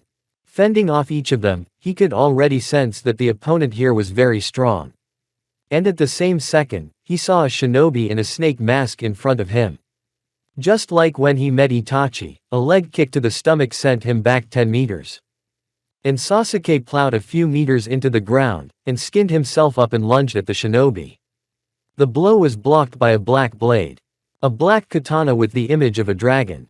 Sasuke noticed the Sharingan gleaming through the slits in his mask and, moving away from him at a sufficient distance, created a Chidori Nagashi in his hand. The entire space around him filled with lightning and the unknown man moved to another location. Sasuke expected this and hit him, piercing his chest, but it was a shadow clone. Sasuke saw that it was similar to Itachi's same trick. Who are you? Answer me, or I'll have to get answers out of you another way. And you, Sasuke Uchiha, are considered stronger than your brother Itachi. What a shame, he should have killed you that bloody night too. You're just a disgrace to your clan, wishing for your brother's death for so many years without knowing his motives, how stupid. You're not of our clan, so who are you? Who am I? Ha. I am the bringer of death, you little brat. Oh, you. Sasuke got fed up with that and sent a fireball at him. The unknown person didn't budge, and she disappeared into the vortex. And then Sasuke felt the tip of the katana on his throat. And the way his blood ran down it. Trying to change the situation, Sasuke took another grip on his sword and intended to stab his opponent in the stomach. But instead, flocks of crows flew from everywhere. Sasuke looked around him in panic and was scared again. One eye was already hurting and let him know that enough was enough. Sasuke could no longer use the Sharingan and his eyes returned to their normal state. Finding no one around, he backed away. The unknown man only stared at his back and laughed at him. Just like the sick people in Naruto's room with Ryazetsu. Part 9. Naruto and Ryazetsu sat in an embrace and looked at the incomprehensible Sasuke. He should have realized that he had fallen into Uncle Casey's genjutsu. But he was so tight-lipped that he decided to run away before the Anbu arrived. So like a ninja who doesn't need doors, he appeared in the ward through the window. They had only recently met and were now laughing at Sasuke's failure. Ryazetsu, on the other hand, was glad that the blonde had the last of his surviving relatives. And he turned out to be one of the best ANBUs of his time. Kakashi would compete with him. Naruto, the feudal lord's troops will be here soon, and we can leave this inhospitable Konoha. We must also be given orders for your immunity if we travel to other countries. If they try to attack you, it will be an act of defiance against the feudal lord, Casey said. You made sure of that too, thank you, Uncle Casey. I want to live a free life with Ryazetsu, and keep our future children away from shinobi life. He hugged his friend, which made her blush. Naruto, I love you, my silly, she kissed him on the lips as if he were her favorite person. The blonde reciprocated and they kissed together. Uncle Casey, can you pick up Karen? She's being held in the interrogation department. I know she's not related to me, but we're from the same clan and we value our blood kinship. As soon as the kiss broke, the blonde asked. No problem, dear nephew. I'll be there soon. He disappeared into the shunshin. Naruto and Ryazetsu watched the view from the window. It was a shame that he wouldn't be able to admire the beauty of Konoha more, nor would he be able to show Ryazetsu. But the scenery from the window was also mesmerizing. Life was bustling in the village. People were going to work, children were playing shinobi, some shinobi were already returning home after missions. Ryazetsu rested her head on the blonde man's shoulder and was happy with him. She had been given a second chance at life to begin with, and he had given her that chance as well. He put his arm around her and Ryazetsu kissed him again. She toppled him onto the bed, he just flopped on his back and didn't expect her to do anything like that. She reached down and ran her fingers through his hair. Casey approached the interrogation room and Morino Ibiki stared at him. What do you want? You're not welcome here, he said haughtily. I'm taking Karen Uzumaki, and she's coming with me. She'll even agree, since she doesn't care who takes her, Casey replied. The man just mumbled something and let him inside. Inoichi, they're here to pick up Karen Uzumaki, you can escort the guest to her. He only heard that, glanced at the arrival, and led the way to Karen. Damn Sasuke Uchiha, I hate him. Why did I fall for his so-called revenge for the clan? I curse him for setting me up and letting him take me to Konoha. I'll rip his heart out, impotent bastard, so many girls are willing to go out of their way for him, and he'd. Bastard. And his eyes, I'll shove them up his ass. There were footsteps against the bars of the door, and she sat with her knees drawn up as usual. Her gaze locked on the unknown man in the snake mask and raven hair. His chakra was unusual, as if to attract to him, not repel everyone. Like Naruto's. Getting up, Karen walked over to him, trying to figure out who he was. Karen Uzumaki, you are free under his charge, Inoichi said, following her. Removing the handcuffs restricting the wearer's chakra from her. Free. Finally. I'm tired of your apartments and want to get away. Lead the way, my companion, he said to Casey. Come on, Karen Uzumaki, we'll talk on the way. Here, please, be quiet, outside and there will be a conversation, said Casey, from which the girl only smiled and followed him. As she passed Ibiki, Karen wanted to tease him, but he would suddenly want to torture her again, the sadist. So she eventually changed her mind. The unknown man took off his shinobi mask and showed her his face. Black unruly hair covered his left eye, a scar above his eyebrow and at his chin. The only thought that came to mind was Uchiha. But he was clearly stronger than Sasuke, chakra an order of magnitude higher. Karen's heart was beating harder and harder with every beat. He's definitely prettier and cuter than Sasuke. She concluded to herself. Karen concluded to herself and was about to touch him when his hand stopped her. Karen, you've been pining for your Sasuke and mistaking him for me. It's obvious, but there's a lot you don't know about me. Let's go. He put his mask back on, and she followed him resentfully. Now, I'm sorry, who are you? And how do you know me and my name? The girl asked when she was already walking to his right. My nephew asked for this favor. And my name is Casey Uzumaki Uchiha. The girl only opened her mouth even wider in amazement. What? What do you mean? But none of those clans exist anymore. They've been erased from shinobi history. How could that be? Man, my head's gonna split open like a nut. She could create a lot of questions and reasons in her head. Don't fill your head with unnecessary questions. If you want to understand, then listen. My father was an Uchiha and my mother was an Uzumaki. I got my looks from my father, my mother's life force and chakra. And besides me, I had a sister named Kushina who inherited everything from my mother. I was brought to Konoha to be raised by an acquaintance of my mother's. He taught me everything. I didn't know about my sister for a long time, and then only before she died did sensei tell me. I was looking after my sister Kushina, who was already the wife of the fourth Hokage, Minato Namikaze. And before I could tell her, my mind was imprisoned by Madara Uchiha's genjutsu. I won't forget that look. I promised to keep an eye on Naruto, my nephew. You're that brat's uncle. But how old are you? You don't look any older than me. I tried to calculate in my mind how old he was, but I couldn't be more than 20. 38. I'm well preserved for my age. Let's go get something to eat. There will be others who care about Naruto besides you. Her eyes widened at the age of the escort. How could that be? Come on, I'm sick of these beef patties. I shouldn't have asked them to feed me this for a long time. Karen stared at his back and dreamily imagined what it would be like with him. Whoa, Karen, what kind of thoughts are going through your head, you little pervert? If it didn't work with Sasuke, he blew me off, it's definitely not going to work with him. You made me fall in love again, you miserable bastard. Okay, calm down Karen, calm down. Shit, I'm crazy about him. Shit. Again I fell for my fantasies because of the Uchiha. Okay, breathe deeply. Those eyes and cute faces are so appealing.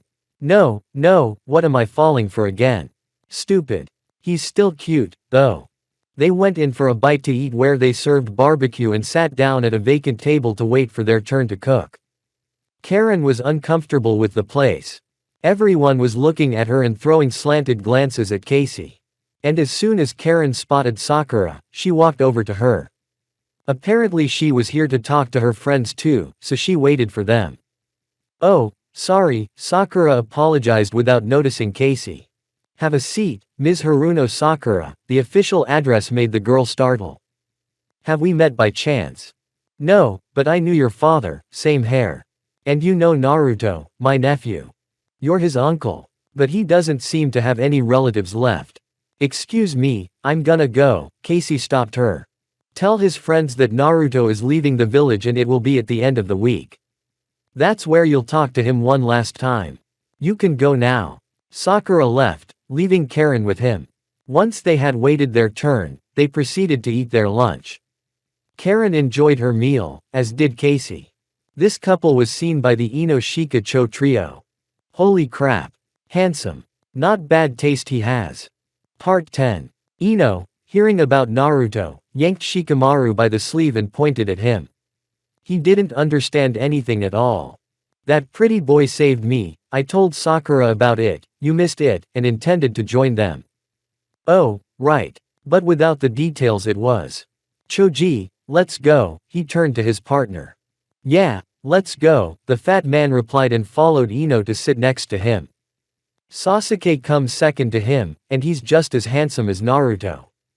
If he's related to Naruto, that makes him even cuter. "Ino Yamanaka, Inoichi's daughter, isn't she?" Casey said. The girl nodded.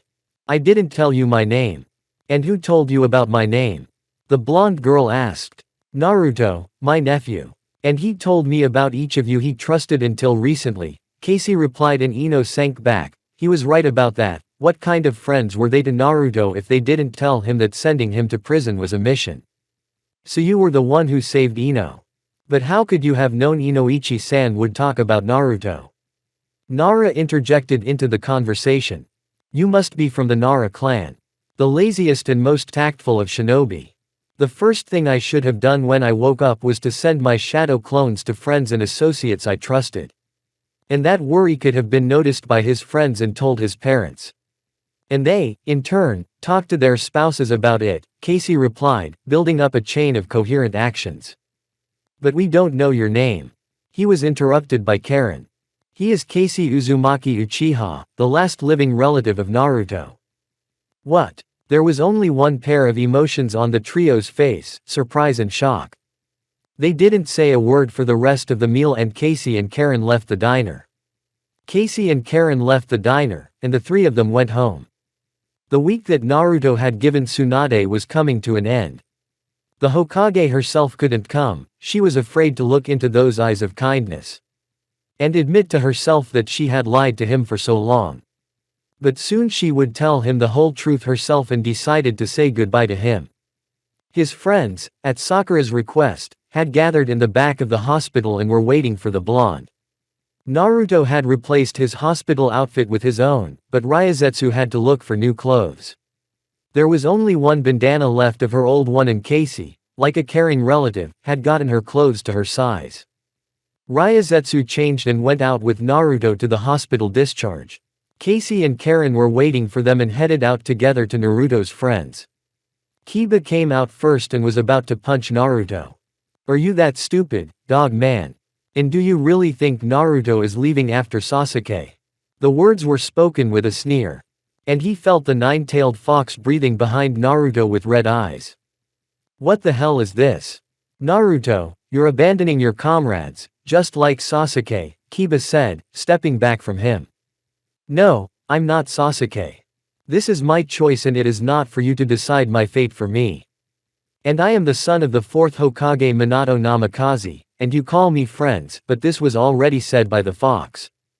The son of the fourth Hokage. Wait, Naruto. Are you going to leave the village and never come back?" Ino ran up to him and looked into his eyes. "Yes, Ino, my fate was controlled by those who are called the top of the village. And they were no better than the Uchis," Naruto replied. "Please stay, Naruto. This is the first time I've ever truly fallen in love with you." She didn't want to let him go. "Ino, the choice has been made. Sai will make you happy, not me.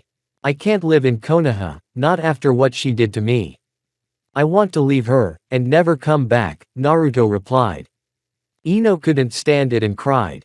"Apologize to Ino," Neji shouted at him. "The will of fire was trampled 17 years ago when I was born into the world. I'm a human being, not a soulless killing machine. You must understand me too, if you consider yourselves my friends." He's right, as much as we wish we could leave him behind, his pain is understandable too. Damn Inuzuka, he never thinks with his head. At least Lee is out of the way, he's enough trouble without him. Leave him alone, it's his choice and his way. We aren't even his comrades, not after sending him to a bloody prison, Neji replied. Naruto-kun. I was hoping this would be your joke. But no, you're leaving us. I won't be able to talk you into staying, it'll seem like a childish crush to you. But I love you, and I always will. Hinata was on the sidelines and didn't want to show herself in tears in front of him. She had spent more time practicing after his last encounter. Naruto-kun, is this man really your relative? Lee inquired. Keisha Uzumaki Uchiha, and your guy's student, aren't you? I see you're one and the same. And they say that you defeated Sasuke without any problems. Tenten said. Sasuke was caught in genjutsu and couldn't recognize it. And that's where he fought Itachi, he thought. The eyes are the mirror of the soul, and in them I saw the whole fight. That's what he used against Sasuke. Tenten was surprised at the answer. Naruto, everyone turned towards the Hokage. Where did she come from? Hokage-sama, we have nothing to talk about, Naruto said, but she continued walking towards him and hugged him. He felt her sobbing and crying. Naruto, your father was my son. I'm sorry, grandson. I was going to tell you about it, but I was afraid you'd take it as a lie. And Jiraiya was going to tell you about it. Will you forgive your grandmother, Naruto? I have no one else left, you're the last one, the woman said and continued to sob. Tsunade-sama, Shizune came running after her. Thank you for the truth, Tsunade Senju. I forgive you, but I can't stay in the village.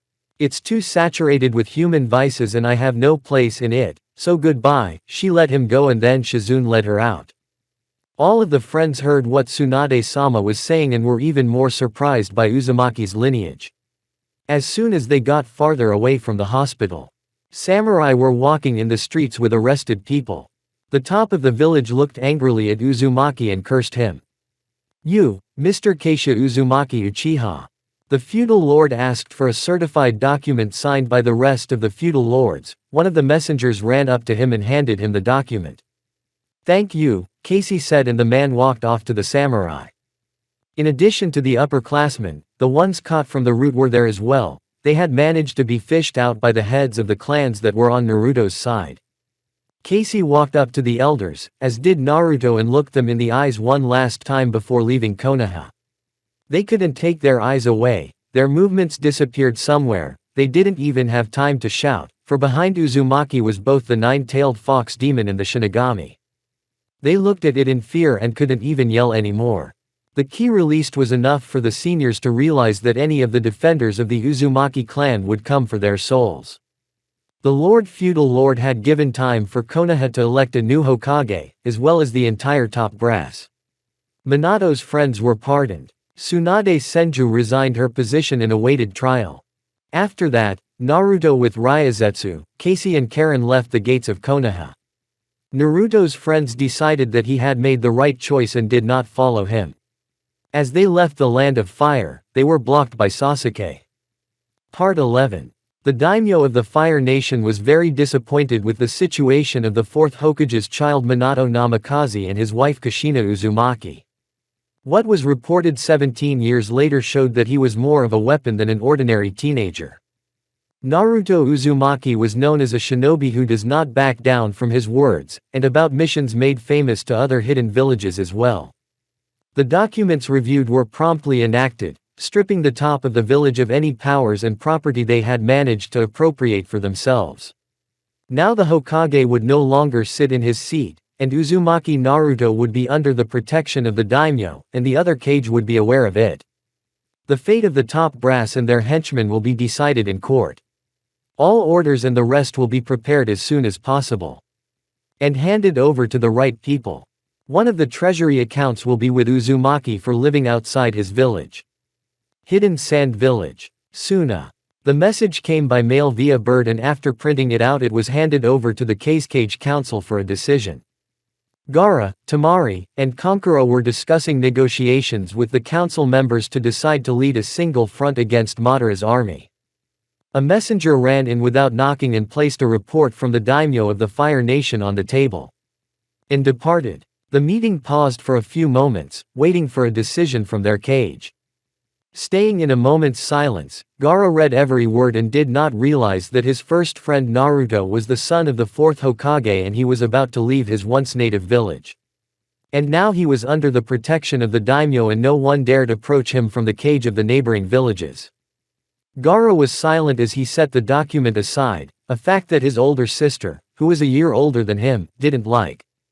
And Kankuro noticed for himself too, the way his sister was looking at Gaara. The others were also waiting to see what was going on.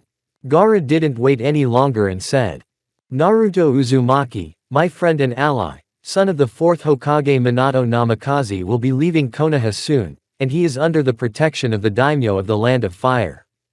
Naruto. Kankuro and Temari said in unison. Yes. The report doesn't say what this is about. If it's his choice, then so be it. I don't intend to force him to swear an oath to me. That blonde guy. So that's what the cliff face of their village looked like. A memory of a day at the blonde's place flashed through my mind. Gaara, without him we can't defeat Madara. Then it's not fate. Maybe he'll help us all one last time and disappear forever. Let's pick up where we left off. The meeting was still going on, and afterwards Gaara, along with his sister and brother, decided to talk privately. It's all because of the bloody prison. As Shikamaru told me, Naruto cursed his own comrades and was set up with the prison. They turned their backs on him at the behest of the current Hokage. You yourself, Gaara, tried to protect him, Temari said, taking a deep breath. I remember about 13 days ago, he was rushed back to Konoha Hospital from there. I'm sorry they did that to him, not as an heir. I dread to imagine what will happen next, Gaara replied. He's your friend, Gaara, can't you talk him out of it? Kankuro said stupidly. Kankuro, we don't control his fate, let him choose his own path. I'm sure he's on the right path, Gaara replied and ended the conversation there. Temari and Kankuro understood what her brother had said and separated. Hidden Mist Village. Kiri. The message after being printed out was given to the current Mizukage Terumi Mei. She asked Chojiro to read it. Naruto Uzumaki is the son of the fourth Hokage Minato Namikaze, and after the betrayal of the top village, he is under the protection of the daimyo of Fire Country. Anyone who dares him to swear allegiance to his village will have to deal with him personally. Thank you, Chojiro. Interesting, so Minato Namikaze was handsome, and his son inherited those traits. Too bad I can't play with him like I wanted to. Anyway, let's continue. Hidden Stone Village. Willow. Tsuchikage was distracted from his meditation and a report was handed to him. He, grunting like a 100-year-old man, got up from his uncomfortable position and decided to read the report. Well, so he's the son of the fourth Hokage. Too bad he's under the protection of the daimyo of his country, and I was going to offer him to be one of my shinobi. His train of thought was stopped by Kuretsuchi's granddaughter. Grandfather, grandfather. What are we reading? Let me see. She came from behind and looked over his shoulder. It's none of your business, you're not old enough to read something like that. Get out of my sight while I'm kind. He split the paper and levitated away. You're so boring, Grandpa, I should stretch my legs, the shawl mumbled and left. Hidden Cloud Village. Kumo. The Raikage was angry that this son of the fourth Hokage didn't die. Revenge for the past still haunted him. And so after he calmed down a bit, he was handed another document from the daimyo of the Fire Nation. What we have here. The bastard fourth Hokage, his degenerate son is alive. And I can't get even with him. Damn daimyo, let's see your threats for what they are to me. I'll get even with him after the war, but don't make trouble with the other villages. Bro, it's okay, I'll be paired with you in this ring of war. B showed up in his office as usual. You're not going anywhere with me, you'll be holed up on Turtle Island. Period, no going back, he said in a commanding tone, and the man went down. I'm bored with you, but I won't try my luck, I'll be on my way. B managed to get away before his brother's huge desk caught up with him. Hidden Leaf Village. Konoha. The authorized samurai had arrived in Konoha and were on their way to see the elders. They weren't expecting a visit from the daimyo, nor were they prepared for such a thing. As they approached their home, a conversation could be heard outside the doors. How could you have overlooked this girl? She'll give us more trouble than anyone else. I'll have your head off first, or you'd better come and find her. But we've already searched and found her, but he won't let us near her. You're scared of some Anbu, you're trained to kill without question and leave no trace, not to ask questions. If this weapon leaves the village we will fall hard in the arena of the other villages, it has the strongest of the tailed ones in it. Captain Yamato will control it as we see fit, all that's left is to call for him. The door cracked open after their conversation and the daimyo samurai entered. The elders sat like that without a word. Neither did their subordinates the second they were arrested. You are arrested for treason against the daimyo and the will of the fire. Your property will go where it belongs. The elder came out and showed them the order with all the seals and signatures. You dare not deprive us of everything. They shouted, but it was too late. This is the law, if you try to control us, you will die on the spot. The blow sent them into oblivion. We'll assume you surrendered willingly. So, now their squad from Danzo is all arrested, came out of the house, seeing his partner in front of him. The last one without a head, he said, showing the rest of the prisoners. Less hassle. We'll take them and report back to the daimyo. So let's give Keisha Uzumaki Uchiha a message from the daimyo and get out of here. He gave the order and headed to the center of the village with the squad. All the villagers saw that the top of the village had been arrested and were being escorted by samurai. The clan heads had had time to talk to the elder and everyone expected that they might take their lives, but they were now going to be witnesses in the case. Tsunade Senju managed to get caught on her desk and she gave her resignation letter. And fully accepts the terms laid out by the daimyo. Before leaving, the samurai waited for Uzumaki and handed them the necessary documents. The elders threatened to blame them for everything. Damn Uzumaki. I curse your kind. I should have sealed in that Uchiha than that white-haired blonde. No. As the blonde approached, the nine-tailed man's terrifying chakra literally spat them out. And they couldn't make a sound.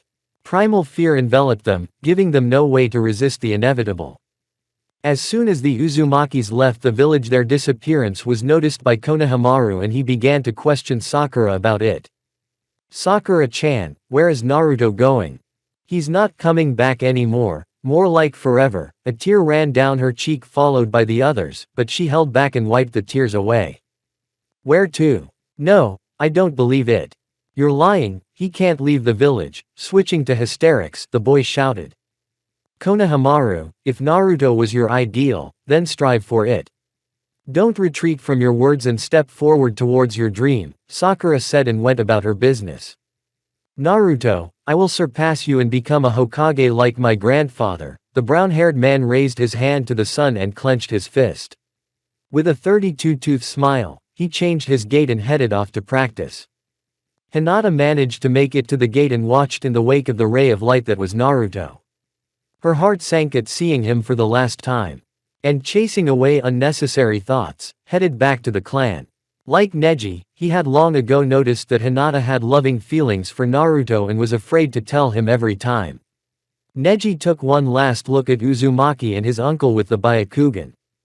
His chakra reserve is quite huge, just like Naruto's. Probably twice as much as his stockpile. Sasuke wouldn't be able to handle him. His eyes returned to their normal state and Neji set off to catch up with Hinata. Part 12. He was waiting for them. When would Naruto leave Konoha and with him another one? And with the two of them went Karen, his Taka teammate. When they were outside the village, Sasuke, along with Suigetsu and Jugo walked out to meet them. Sasuke was surprised to see one of his fellow clansmen walking with Naruto, but it was unfamiliar to him and a completely different look from Itachi's. No pride like the rest of his clan. Suigetsu had prepared a decapitator for such occasions, and wanted to try how things would happen on it, but Karen yelled at him. Suigetsu, are you stupid or what? Have you forgotten that you failed with Madara? So sit back and keep your head down. Her chakra seemed to rise a bit to scare him, and she corrected her glasses. Karinochka. My little fish, did you miss me? As if he didn't notice the pressure from Karen, he decided to tease her. One more word and you won't have a drop of water left in you, do you understand? Chains of chakra began to form around her and literally aimed at him, creating kunai. Okay, I was just kidding, GMH. He saw his hands very painfully begin to vaporize as his body and no one around him. He began to turn into a pathetic puddle and not a drop of water. He was disappearing and dying. And Momochi Zabuza's huge sword falls on top of him. Suddenly everything stopped, and he pinched himself at the effect and thought it was a homing. And saw that Sasuke had activated a Sharingan against his own. What do you need this Uzumaki for? Join me. I'll refuse, we have a different path than you. The village has no more revenge, anyone who had anything to do with destroying the Uchis is facing the death penalty. That's what you wanted, isn't it? I can see the resentment in your eyes. Casey knew how to talk to him. How do you know all this? You couldn't have learned it from Itachi. I killed him, Sasuke replied, trying his best to provoke him. Are you sure? If he wanted you to, you wouldn't be standing here. His strength was on the level of Jiraiya's Toad Hermit. And worked with him. Naruto wondered at that here too. Perverted hermit. That can't be true. You're lying. I defeated Itachi. Screamed Sasuke. Itachi was being devoured from the inside by the power of the Mangekyo Sharingan, and needed to transplant his close relative's eyes to keep from dying. I know much more than you do, Sasuke. Sasuke, he's not worth simply wasting your strength with, even my strength isn't enough, Jugo said. Jugo, I didn't want to fight him, I just wanted to get to know him better. Karen, will you follow me? No. You did a mean thing to me and left me with Konoha's shinobi. And you, Suigetsu, just try to come any closer. Sasuke remained silent, and the toothy one only decided to approach her. I'd rather refuse, Karen, and got a punch in the face for joking. Suigetsu, are you completely stupid? You asked for it. Doden, turtle, a trap of earth formed around this idiot and formed the shape of a turtle. Idiot, Sasuke gritted his teeth. Naruto is my nephew, if that doesn't surprise you, Uchiha Sasuke. I have the blood of two clans, Uchiha and Uzumaki, Sasuke said. That can't be true, as far as I know.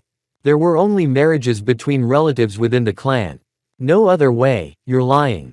The brunette replied and prepared to take out a katana without a hilt from behind his back. Are you sure? The one appeared behind Sasuke's back and clasped his hand.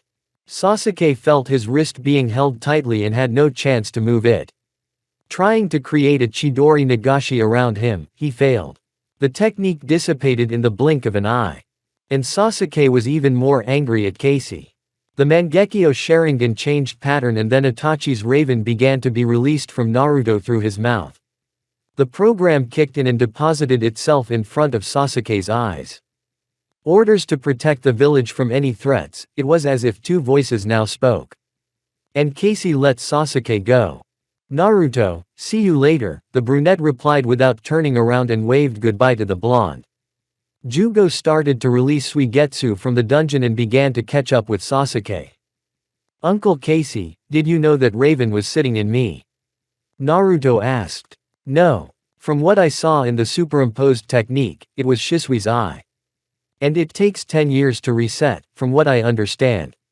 Itachi made it work only on his eyes. Not everything is clear. How did you know it was Shisui's eye? The blonde asked. Eyes are like the mirror of the soul, it stores everything in it. And I saw it. Too bad, Itachi. Naruto, you said Konan was supposed to meet us. Did you send her a message? I looked at my nephew. She should be here any minute.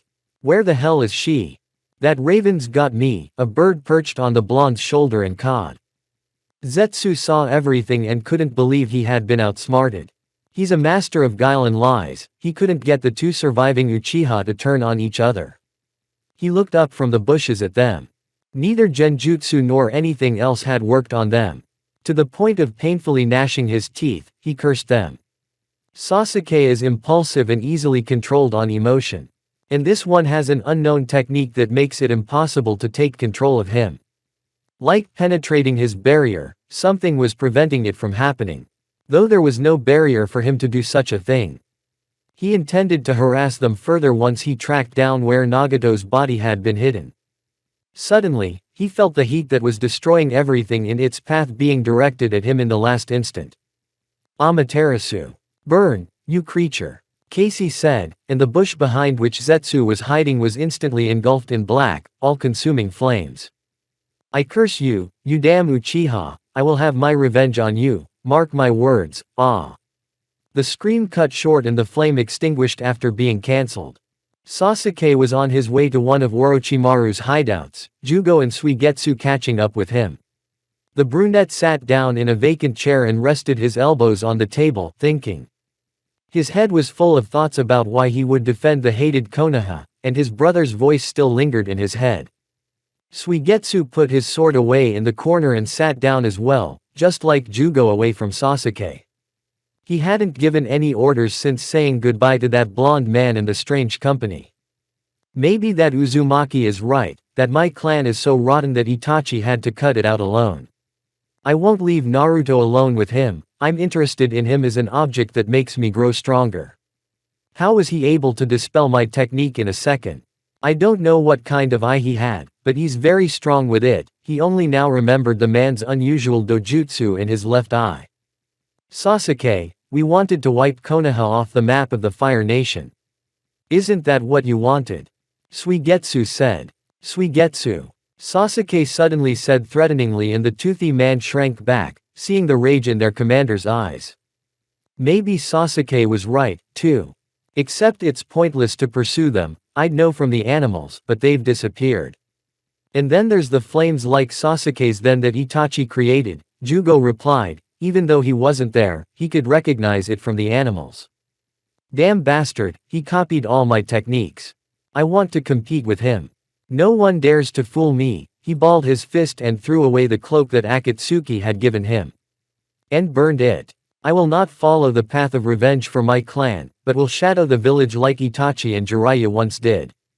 I will help you one last time, Naruto, and our paths will part, the brunette thought before heading off with the two of them to the same place.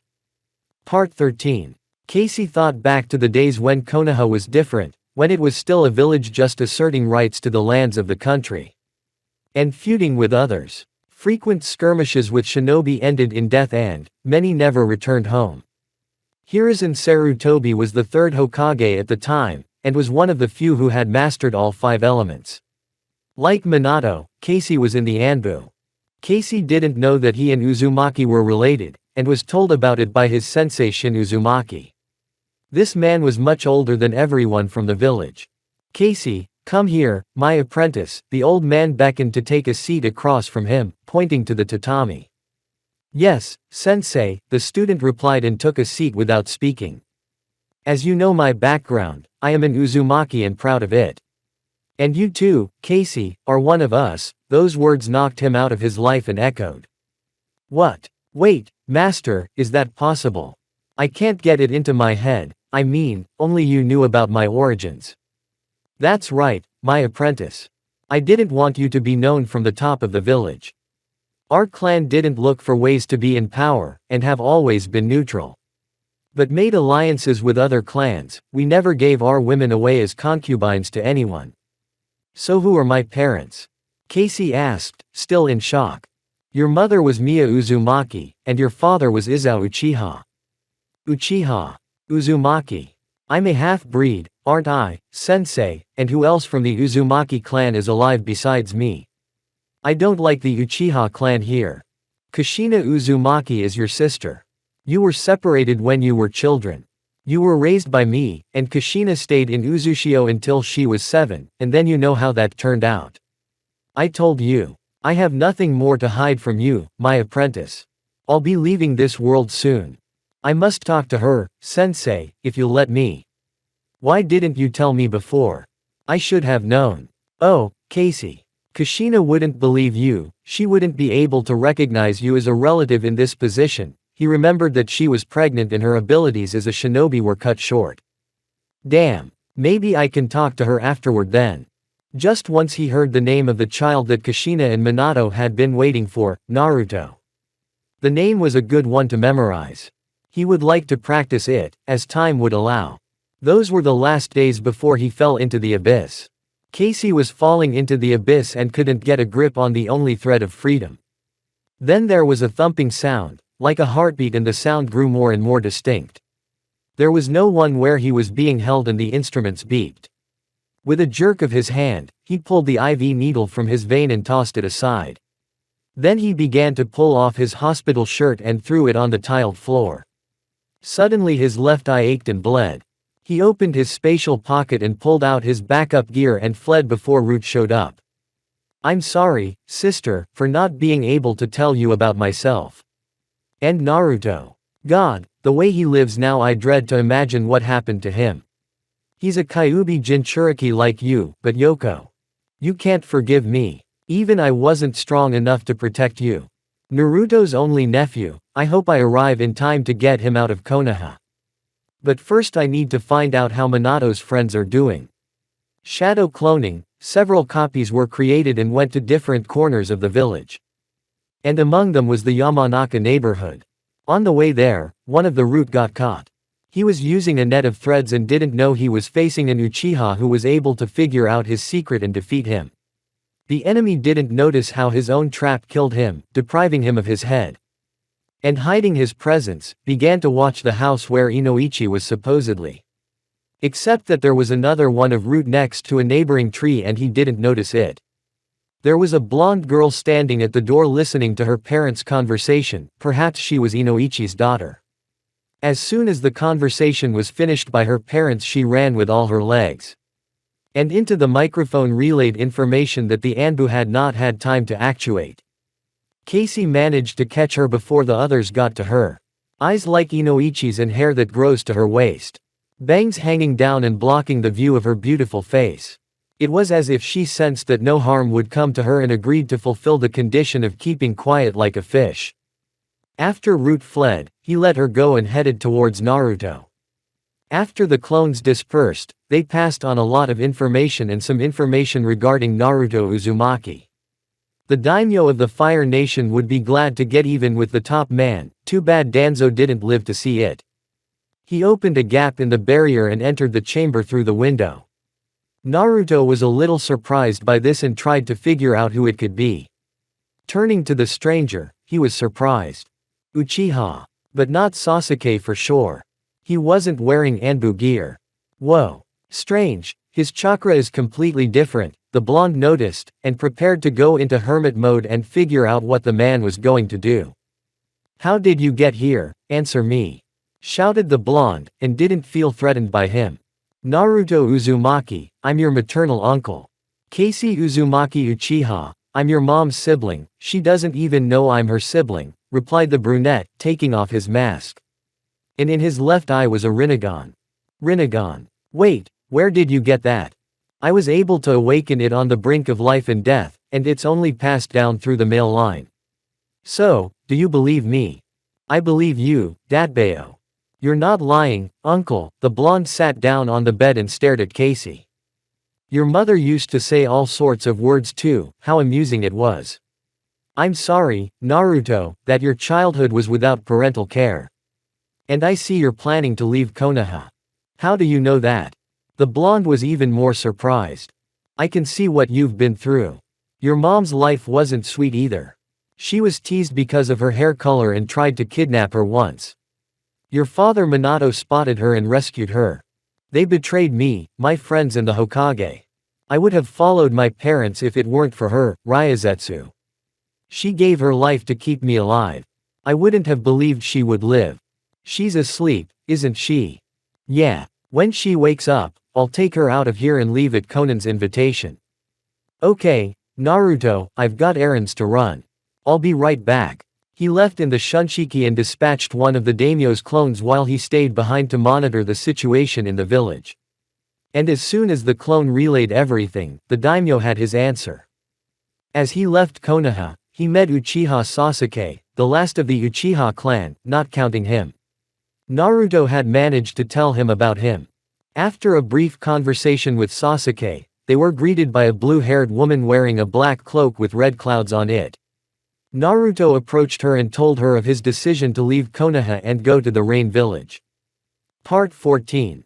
In Konoha, Kakashi Hatake was chosen as the new interim Hokage by the Junin Council and with the support of the daimyo. Kaharu and Hamura were sentenced to execution after being brought to trial. A few days later, the Kage of the country sat down at the negotiating table in the Land of Iron to solve some of the problems. Raikage was the first to speak, aggressively as always. The other Kage were wary. "I nominate myself as commander. The others are incompetent. Aren't you taking on too much, Raikage? I seem to recall that at one time you trembled at the mere mention of the fourth Hokage," Unoki said. "Tsuchikage, hold your tongue. He's gone. None of you have any more Jinchuriki left. Akatsuki must be destroyed now, lest they gain even more power. No one dares to invade my country, especially from Konoha Uchiha. More trouble from you, Kakashi Hatake, copying ninja of 1,000 techniques." In an instant, his body was covered in lightning. "If you have any grievances against the village, please put them in writing. We're not here to fight. And you shouldn't be fighting with our village just yet," Kakashi replied, lifting his tread and activating his Mangekyo Sharingan. "Bastard. Next time I'll get even with you and the daimyo won't save you," said in his face, and the veil disappeared. "Mr. Raikage, do not violate the chain of command. This is neutral territory and you cannot violate that status. Sit back in your seat," Mifune, the head of the samurai in Iron Country, asked. Irritated, he sat down in his seat. "Besides commanding, we still need to approve who else will be in the various squads and commanding armies. Also, all shinobi will wear the same tread of the United Forces," Kakashi said. And everyone supported his idea without exception. Immediately they provided lists of all the shinobi of their villages. After the meeting, the Raikage angrily smashed a tree that was in the way, in addition to destroying several others. Kakashi was a little relieved after that, because talking about the Raikage at the council was fraught with danger. It's no worse than hiding from Sakura. At least you'll be alive after her, not with the Raikage, who will leave one dead body behind. Gaara tried to ask Kakashi what had happened to Naruto. And the answer was disappointing. He had left Konoha in an unknown direction. His sister Temari and brother Kankuro had heard that too. "That blonde guy is crazy. I don't envy him if he meets the Raikage. His former sensei couldn't beat him. What were those old men thinking? Now they're the ones causing trouble. I hope he's all right."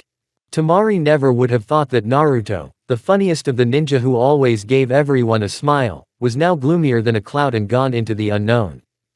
He didn't sympathize with her, but Gaara had accepted him as his first friend. Kankuro had accepted him as a friend as well, though he and Gaara were afraid of Temari's character.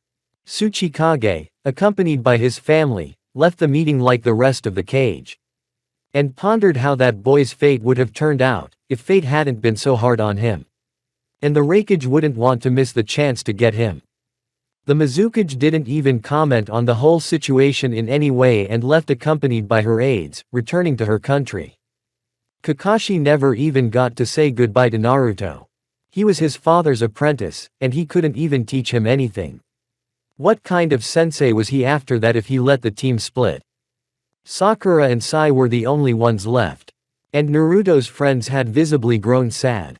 Ino the most. Only now did she realize that she shouldn't have let him go. Shikamaru as one of his friends from the academy became somber, with nothing but indifference expressed on his face. Sakura was crying into her pillow, she was suffering. Naruto was maybe annoying, but he always helped out when help was needed. She couldn't even hug him goodbye. She didn't want to do that to him. Neji was a genius for his age in a side branch clan, not fully realizing, telling Naruto to apologize. Only then realizing that Naruto didn't have to apologize. He had suffered so much in his life that it was pointless to force it anymore. How on earth could he ride on the blonde's feelings to say that to him? Hinata surprised him more, until he remembered how she had protected Naruto from pain. And she had gotten herself killed, but then she had come back to life. She had told him later. Neji couldn't believe that a clan chime could fall in love with a blonde as a little girl. None of his friends knew Naruto had a birth uncle. Unless they had seen him themselves. He knew everyone by name and personality. "Naruto, why did you decide to leave us? You know you're hurting me. I want you to stay in Konoha with me, Sakura spoke in tears. Seeing how bad she felt, her mom came over and hugged her daughter. She continued to cry, but not as much as before. Sakura, enough. Naruto can't go back to Konoha. He's protecting you from the others in the village. He will be hunted for his power. You must understand him. Mom, I can't live like this. I want him to be with me in Ryazetsu. She accepted him for who he is, and I. Tears flowed again. Oh, Sakura. Naruto was always the sunshine for you, the one you played behind as a child. You should remember that. I only talked to him once myself and he called you an angel. Uzumaki gave everyone a smile despite being rejected by everyone. He became better than all of us by keeping the human in him, and we became worse, she spoke soothingly in his ear, as if trying to warm him up with it. Thanks, Mom. Oh, come on, sweetheart. I'm your mother and I understand you perfectly well. Don't look back, look forward. If you stop, time will pass before you know it. You are Sakura, the symbol of love and hope. The sixth Hokage gathered all the Junin to talk about the Raikage. Everyone present was surprised at his reaction. The Raikage will stop at nothing. From what I understand, he's not afraid of our daimyo. The other Kage were also amazed at his fearlessness. Mr. I fears no one except my dead sensei Minato Namikaze. He intends to capture Naruto at any cost. Kakashi, can the daimyo's word be broken? I don't understand. He seriously thinks he can capture Naruto. I don't think he can do that. Naruto and his uncle would give any shinobi a head start, Inoichi said. I agree, but we need to make sure that we have some insurance for that. Naruto is very strong and will be hunted. The Raikage is not backing down from his words. Raikage can't handle all of us alone, Hiashi said. Hiashi, I realize that you are the only master of your unique taijutsu in all the shinobi countries that can defeat him, Metagai said. Guy, shut up, all the clans are on Naruto's side and I, as the current Hokage, support this idea. Now all we have to do is find out when Uchiha Madara's first move will be made, Kakashi said, looking at his friend. Where is Captain Yamato? He was at the residence this morning, he's missing. And then everyone realized that they hadn't seen him again during the day. Find him. Before the rest of the village finds out about the Mokudan's secrets, Kakashi said in an orderly tone, and the Anbu that were nearby immediately went to look for him. Akatsuki lair. The leader hid behind a mask of joy. Unfortunately, he couldn't share it with the others. Sasuke and his men had gone to an unknown destination. But Zetsu was happy with Kisame. Leader Sama, mission accomplished, the owner of the Mokudan is now with us, having recently been handed over to Kabuto. Things are going better than ever. The leaders are determined to fight against our army. And no one will help them. It went very smoothly, and now neither Sasuke nor Naruto will help anyone. Prepare to hand over the bodies to Kabuto for resurrection. Will do, Leader Sama. I mean, Uchiha-san. Kisame grinned and went with Zetsu to send the bodies. Soon. Very soon I will see you, Rin. And you, Kakashi, will suffer for the rest of your life. I'll keep my word, remember that.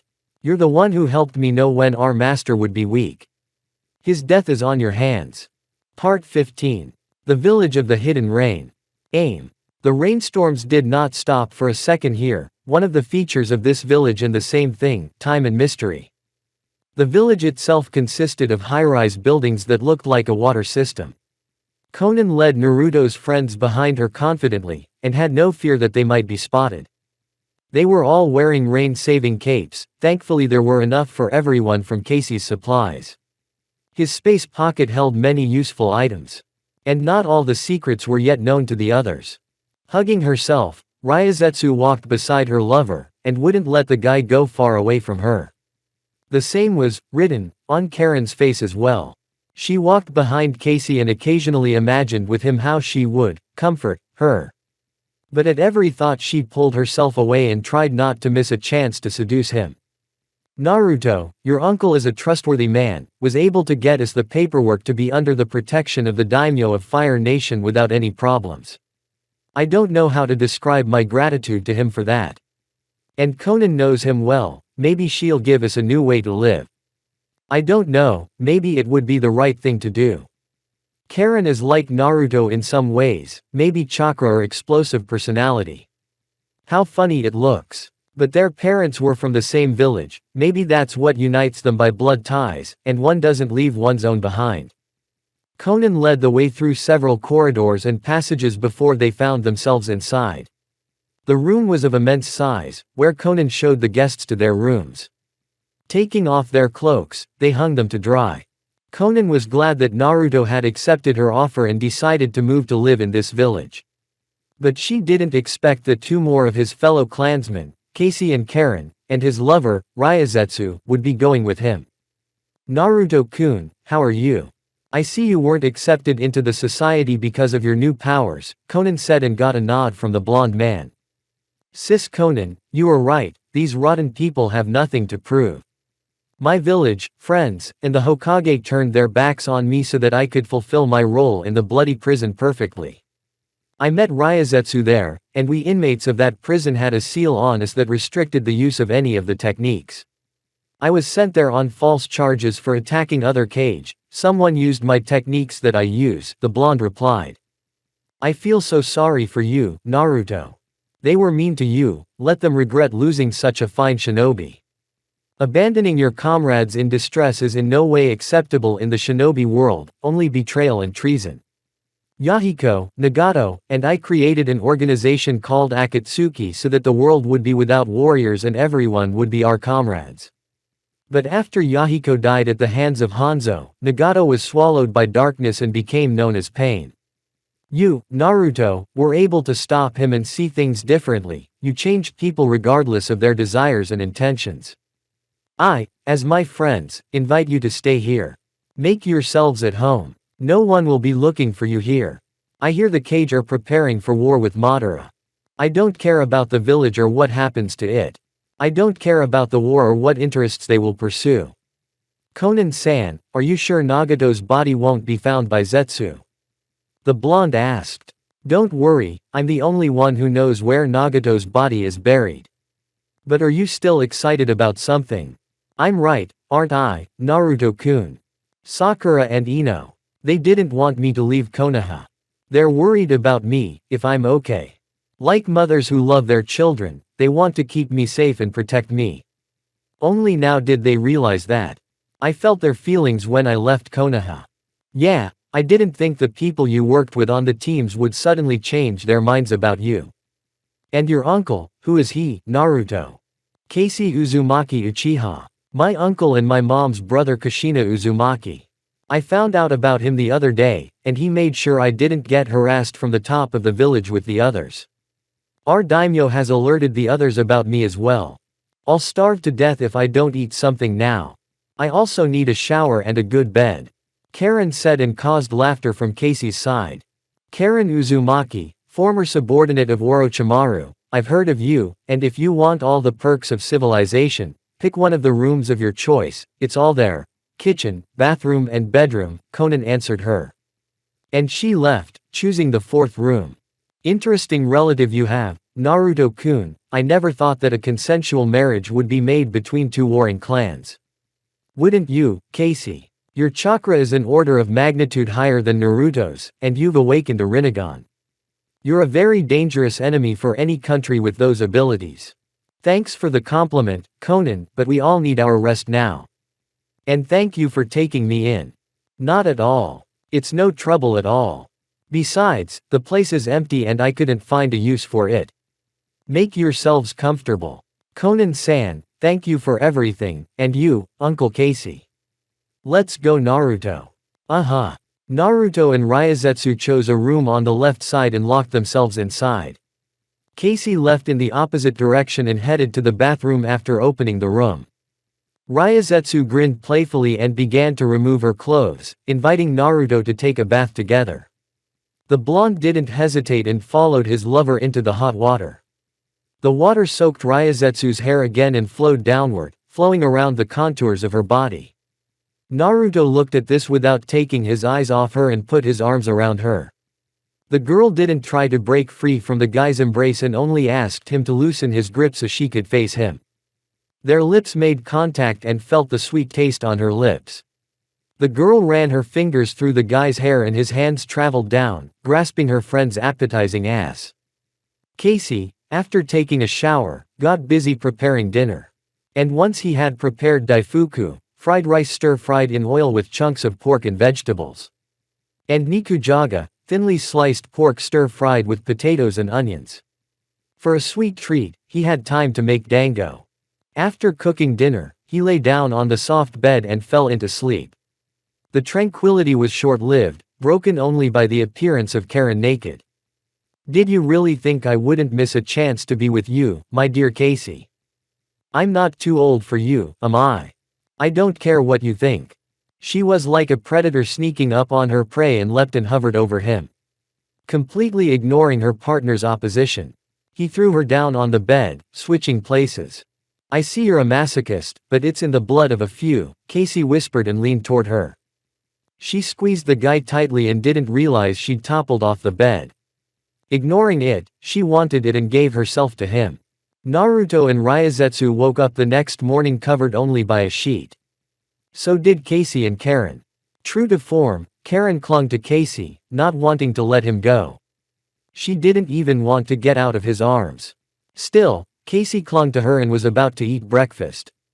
Naruto would have lain there for a long time if it weren't for Kurama's voice. "Way to go, kid."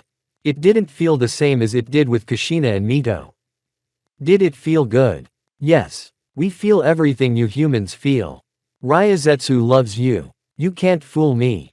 Listen, Kurama, have we been followed? Not since you left Konoha. I haven't slept since you left, and I haven't sensed a stranger's presence. By the way, you're going to be a father. I know. Wait, what? That's why I called you here, kid, now get out of here and let me sleep. You red hairball. Ryazetsu woke up to the blonde man cursing. And after rubbing her eyes, she pulled the sheet over her and began to get dressed. Finding some underwear, she put on a light robe over it. At this time Tsunade Senju was at the daimyo's court and the question of her life was being decided. She was aware of her actions and could not do otherwise. She wanted to kill the culprit personally on the spot. Danzo died at the hands of Sasuke and the daimyo knows it. And now he's delivering his verdict. You disappoint me, Princess Tsunade. I had a different opinion of your clan. What's changed is that you've been browbeaten, your grandfathers would be rolling over in their coffins. It's an unforgivable act. And due to the fact that he is your grandson, I can only give you permission to stand up for the honor of your clan with the rest of the shinobi. By doing so, you can make amends to your grandfathers. Thank you for your generosity, Daimyo-sama. Tsunade bowed and left the hall. She knew now that she could make amends, and that was by standing with the other shinobi. Part 16. The war was over, none of the shinobi were feuding amongst themselves, old grudges forgotten for the time being. From the headquarters came the information from the censors and gave orders for the offensive. The Kage were not sitting still either and were involved in this battle. White Zetsu attacks came from everywhere and it was hard to tell, for they could masquerade as anyone. And besides them, the Akatsuki mercenaries who had risen from the dead in the first Kage of the countries were causing headaches. How much longer? Hidan said, wearily.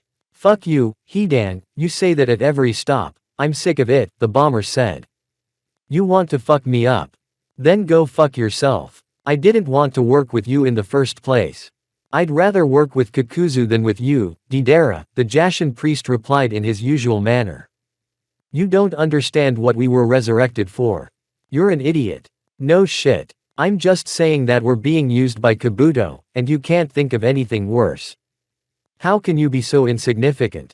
What? Look at you, you asshole, you blew yourself up. You pest, I showed everyone my great art of explosion. You're dead too. Yeah, right, don't you forget it. They would have been arguing and cursing for a long time if Zetsu hadn't shown up. He showed up wherever he wanted to and from wherever he wanted to. Enough. You must avenge your deaths. Kakashi Hatake can't handle you too. Different conversation, Zetsu. I want to avenge my hand on him. I'll go first, Deidara, I'll sacrifice him to Jashin-sama. Deal. Kabuto successfully hid and watched from everywhere what was happening and skillfully summoned puppets. The Swordsmen of Mist, the first cage except from Konoha, were fighting the Alliance army. Kinkaku and Ginkaku, the two brothers that had been inside the nine-tailed fox, were successfully used to complete Tsukuyomi's plan. Kabuto was only able to locate Anko, but was unable to match him. He was unconscious. That would have been all right, but he sensed a shinobi approaching. 1. Enough, Kabuto, stop this madness. I'll stop you in the name of the will of fire. You've changed, Sasuke. I have a present for you. A coffin appeared, from which Itachi's body rose. I'm surprised. You can't defeat him, he's under my complete control. Soon I'll have your eyes too, Sasuke-kun. Orochimaru-sama has long been interested in the power of those eyes. You are afraid of me, I can feel you trembling, Kabuto. Itachi looked at Sasuke with tarnished eyes and stealthily sent a series of shurikens at Sasuke. After repelling a few shurikens, Sasuke created a Nagashi Chidori around him and let Itachi move farther away for a while. Until Susanoo's form began to form around him. First a skeleton and then armor covered the giant. And finally Sasuke used Kamui, a technique that Kakashi and Itachi had used.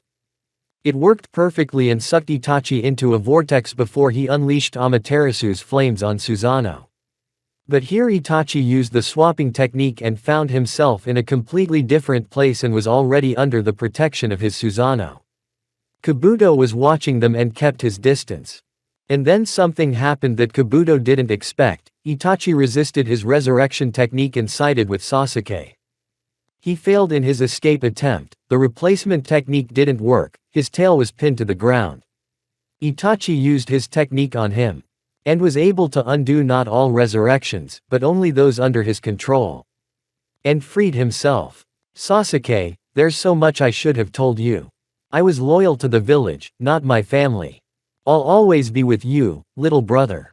He disappeared and Sasuke came here for what he had been looking for so long, Anko. She had the last cursed seal left and after unsealing the seal, Orochimaru appeared. I see you needed me, so you decided to bring me back this way, Sasuke-kun. Uchiha Madara has been resurrected, and only our Hokage and I can stop him. Naruto Uzumaki, is that why you summoned me? I can't feel his chakra. Kabuto, I take back what you took from me. Walking up to his student, he took all his knowledge and went with Sasuke to the same place. Uchiha Obito watched Kakashi fight Rin. And hoped he would go crazy killing his friends again. He had read everything down to the last detail, and no one could make him shiver with fear. He had Sakura in his hands, a solid argument to make Uzumaki Naruto appear. The chakra of those twins wasn't enough to fully complete the resurrection of the ten-tailed Jubi. And now he knew where he was headed. He had limited access to the Rain Village and so he decided to ride the blonde's emotions to summon it. Taking out a kunai, he made a deep gash in Sakura's shoulder muscle. Which made her scream. Naruto was meditating at this time and felt something wrong. How could Sakura be here? And thanks to his father's technique that he had learned, he found himself on the roof of the building in front of Obito. Give me 9 tails and your girlfriend won't get hurt, Uzumaki. Take your hands off her. There's no way I'm giving you the 9 tails. You can't make me do that. Naruto quickly got behind Obito's back where he had the seal from his father and pressed down with a Rasengan. Sakura managed to pick up the clone and put it away. Impossible. You couldn't have gotten stronger than him. The damned 4th Hokage and his son. I will kill you. Kamui, Casey appeared and the technique began to pull Obito into one of his dimensions. Obito disappeared and Sakura was safe. The clone dispelled and she threw herself at Naruto in tears. Naruto. Why didn't you stay? I've been chasing Sasuke all this time and only now I realize I want to be with you. Please help the Alliance one last time and please come back alive. Keisha-san, Raikage will want to take Naruto's power for himself. Please put him in his place. I've been told by Kakashi-sensei that he is now our Hokage. Without exception, everyone misses you, Naruto. Me, Ino, Hinata, Tenten, Konohamaru and the rest. Please, without you, the war will be lost. Sakura, stay here. I haven't told anyone that Ryazetsu is pregnant with my child. If something happens, you'll be the godmother of my child." She suddenly stopped crying and looked at the blonde man's serious face. And wiped away her tears.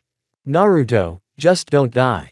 If you die, how will I look Ryazetsu in the eyes and tell your child? Promise me you'll come back, and I'll keep my word." "I promise, Sakura. Uncle Casey, they can't do this without us. Conan must protect them while we're gone." "How do you like Nagato's eyes?" Only now Sakura noticed those eyes, before they were under the henge. "Thanks to them, I've learned all the elements with ease."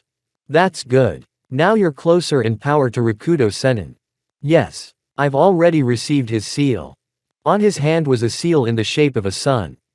Sakura was perplexed, and once she was taken to Conan, she was able to calm down a bit. She began to heal her wounds.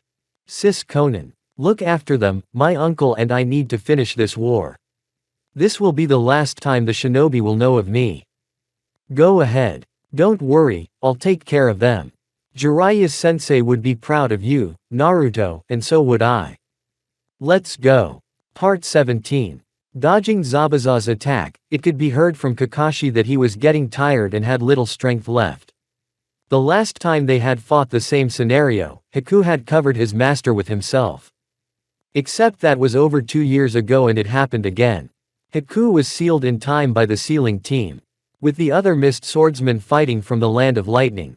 It was as if Zabuza wasn't exhausted and his movements were just like then, lightning fast and heavy.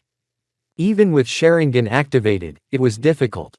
Due to the fog that was like a haze, it was impossible to see the angle of vision around him, and kept him in suspense the entire time. Then a whistling sound was heard, followed by the step of the enemy, who lobbed a punch for a finishing move to split in two. Catching the movement, Kakashi managed to dodge the collision in a split second and used Reikiri while the swordsman couldn't see him. This temporarily gave Sai the use of the sealing beasts and Zabuza was trapped. Waiting for the right moment, Sai was able to seal him in time and respawn for a while with Kakashi. Too many resurrected they managed to seal, though, expending enough chakra.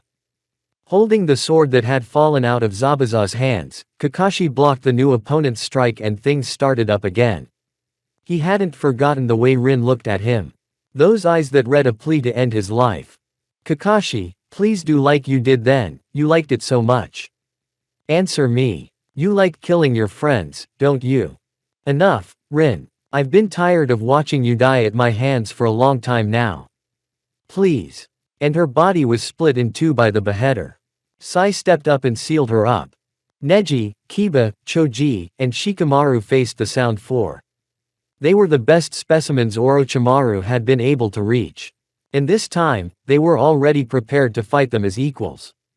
The foursome activated the cursed seals and engaged in battle with them. Shikamaru couldn't fall under hypnosis this time and managed to set up explosive seals around him. The opponent, not noticing the trick, blew up on the spot. Choji stepped in with another opponent of his category and blocked the blow just in time. If he had been smaller he would have been in trouble. That time the clan pills had helped him for a while, this time he was ready. And, having partially increased his body volume, he threw a punch that sent his opponent flying back a fair distance. Kiba and Akamaru, confronting two Siamese twins, they instilled creepiness with disgust. They attacked using a double claw of destruction and managed to take them out for a while. An arrow flew at Neji and did a spin and knocked it down. And then the enemy started sending more arrows at him and each one was knocked back by him without interference. Except that the boys did not realize that they were being tried to disable them. Something wrong was sensed by their comrades, but it was too late, they lost consciousness. Ino, Shino and the others rushed over to their breathless bodies and tried to figure out what had happened. "No. We could lose them. God, why?" Ino said. "This is bad, if we don't save them, it will be too late," Shino concluded. "Naruto, I beg you, save them," Ino said, almost crying. At this time, Temari, alone of the entire squad, was one of the strongest in the wind element, and she was well aware that she was not omnipotent against this opponent. Raising her fan to create a powerful wind vortex, she hoped it might be enough to temporarily slow down her opponent, the third Raikage. He instilled fear. Even the communications officer in the squad knew of him and was afraid to speculate what he could do to them. He was angry and his whole body was covered in lightning. His hand had all 5 fingers folded, and with this technique he could cut the enemy in such a way that he wouldn't even have time to squeak. One daredevil tried to stop him, but only 2 halves of his body remained. Tamari was gripped by fear, she was trembling, and so was her fan. She couldn't back away, or she would show her cowardice. Too bad Gaara wasn't around, he would have found a solution to this problem. She hadn't prayed to anyone until now, and as soon as she said his name, the first tear ran down her cheek. Before the raikage almost got to her. Naruto. She managed to be hidden in a rubber cocoon by the communicator before his hand took the blonde's life. It had been a distraction. She hoped he was somewhere nearby now and would help her squad. Obito had taken a long time after his run-in with Uzumaki to travel among the worlds to get back. He was furious, no one dared joke about him and send him somewhere. He ended up next to Madara. He didn't seem to notice that anyone else was here. But he could tell by the ragged look in his eyes that the man he'd left the Rinnegan to had come to nothing. They outsmarted me. And it was the 2 of them who stopped our plan. How did they master those eyes so quickly? You screwed up. Where are they now? I thought you were going to use divine resurrection on me, not unholy resurrection, Madara said with his arms crossed. The Rain Village, we can't get in. Barriers have been placed around the village. I've been fooled like a puppy by these Uzumaki. I could tell by the look on his face that he was angry. Uzumaki. Are there any more of them left? They're both half-breeds and very strong. I should have been there when Pain attacked Konoha. Without those eyes and the 9 tails, our plan is useless. You'll have to hurry while I warm up. I don't like to wait long. Madara ran into the crowd to take out the shinobi that got in his way. All of them had not expected such speed and maneuverability from an ancient, formidable shinobi.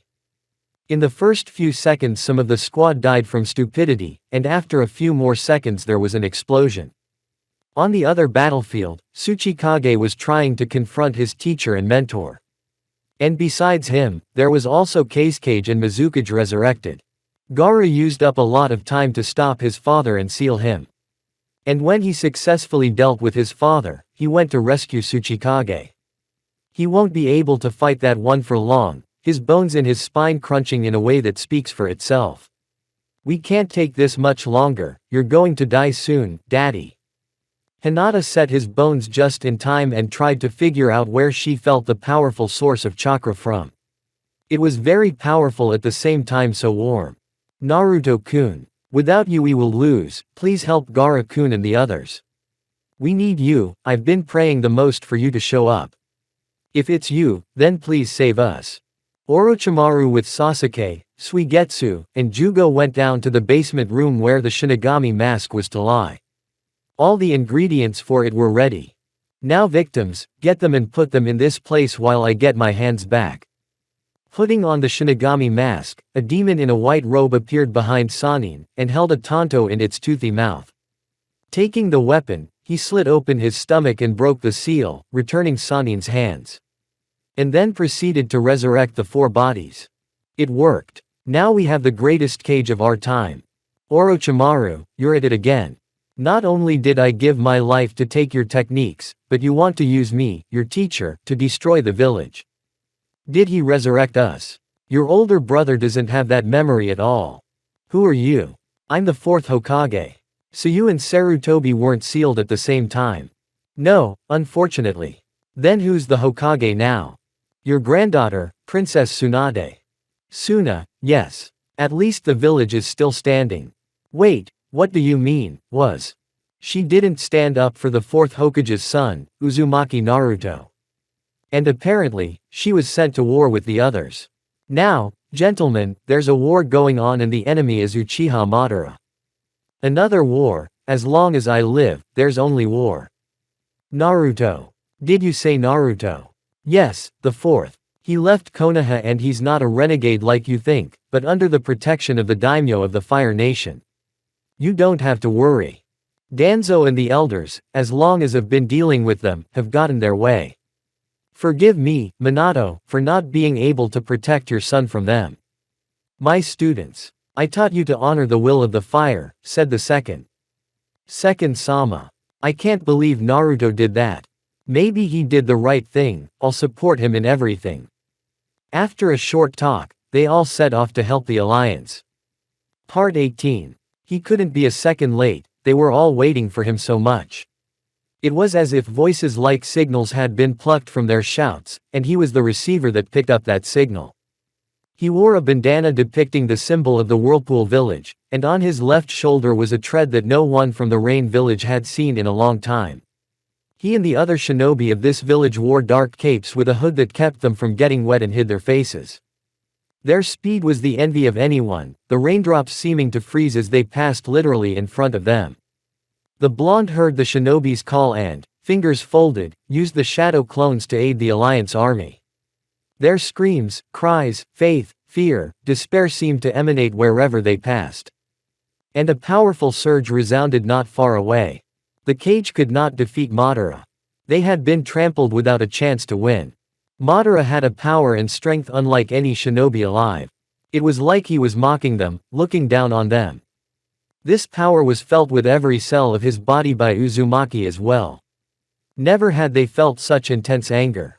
How many souls had he managed to kill on his way to the cursed Sharingan? Claps sounded and the clones fled in a flash of lightning in different directions. The original himself and Casey went into the blaze. Tamari no longer hoped to stay alive and wanted to go to a quick death already. But then the unexpected happened. A yellow flash of lightning in a split second sealed the Raikage's left arm into the right side where the scar was and thus allowed the sealing team a chance to seal it. The first Raikage that had tried to kill Tamari was lying in a roll and it happened in what seemed like a fraction of a second. She couldn't express any emotion as she looked at Naruto. Salvation, joy, surprise, and the confidence that came from him. And also the hope that everyone so desperately needed. She saw him as a serious shinobi who had come to the rescue. But her gaze locked on two things, the whirlpool insignia on his bandana and the tread of the Rain Village. She nodded at him and he disappeared, leaving the ozone-soaked air behind. And this silent scene was noticed by the other shinobi and their confidence lifted a little. Ino didn't know what to do anymore.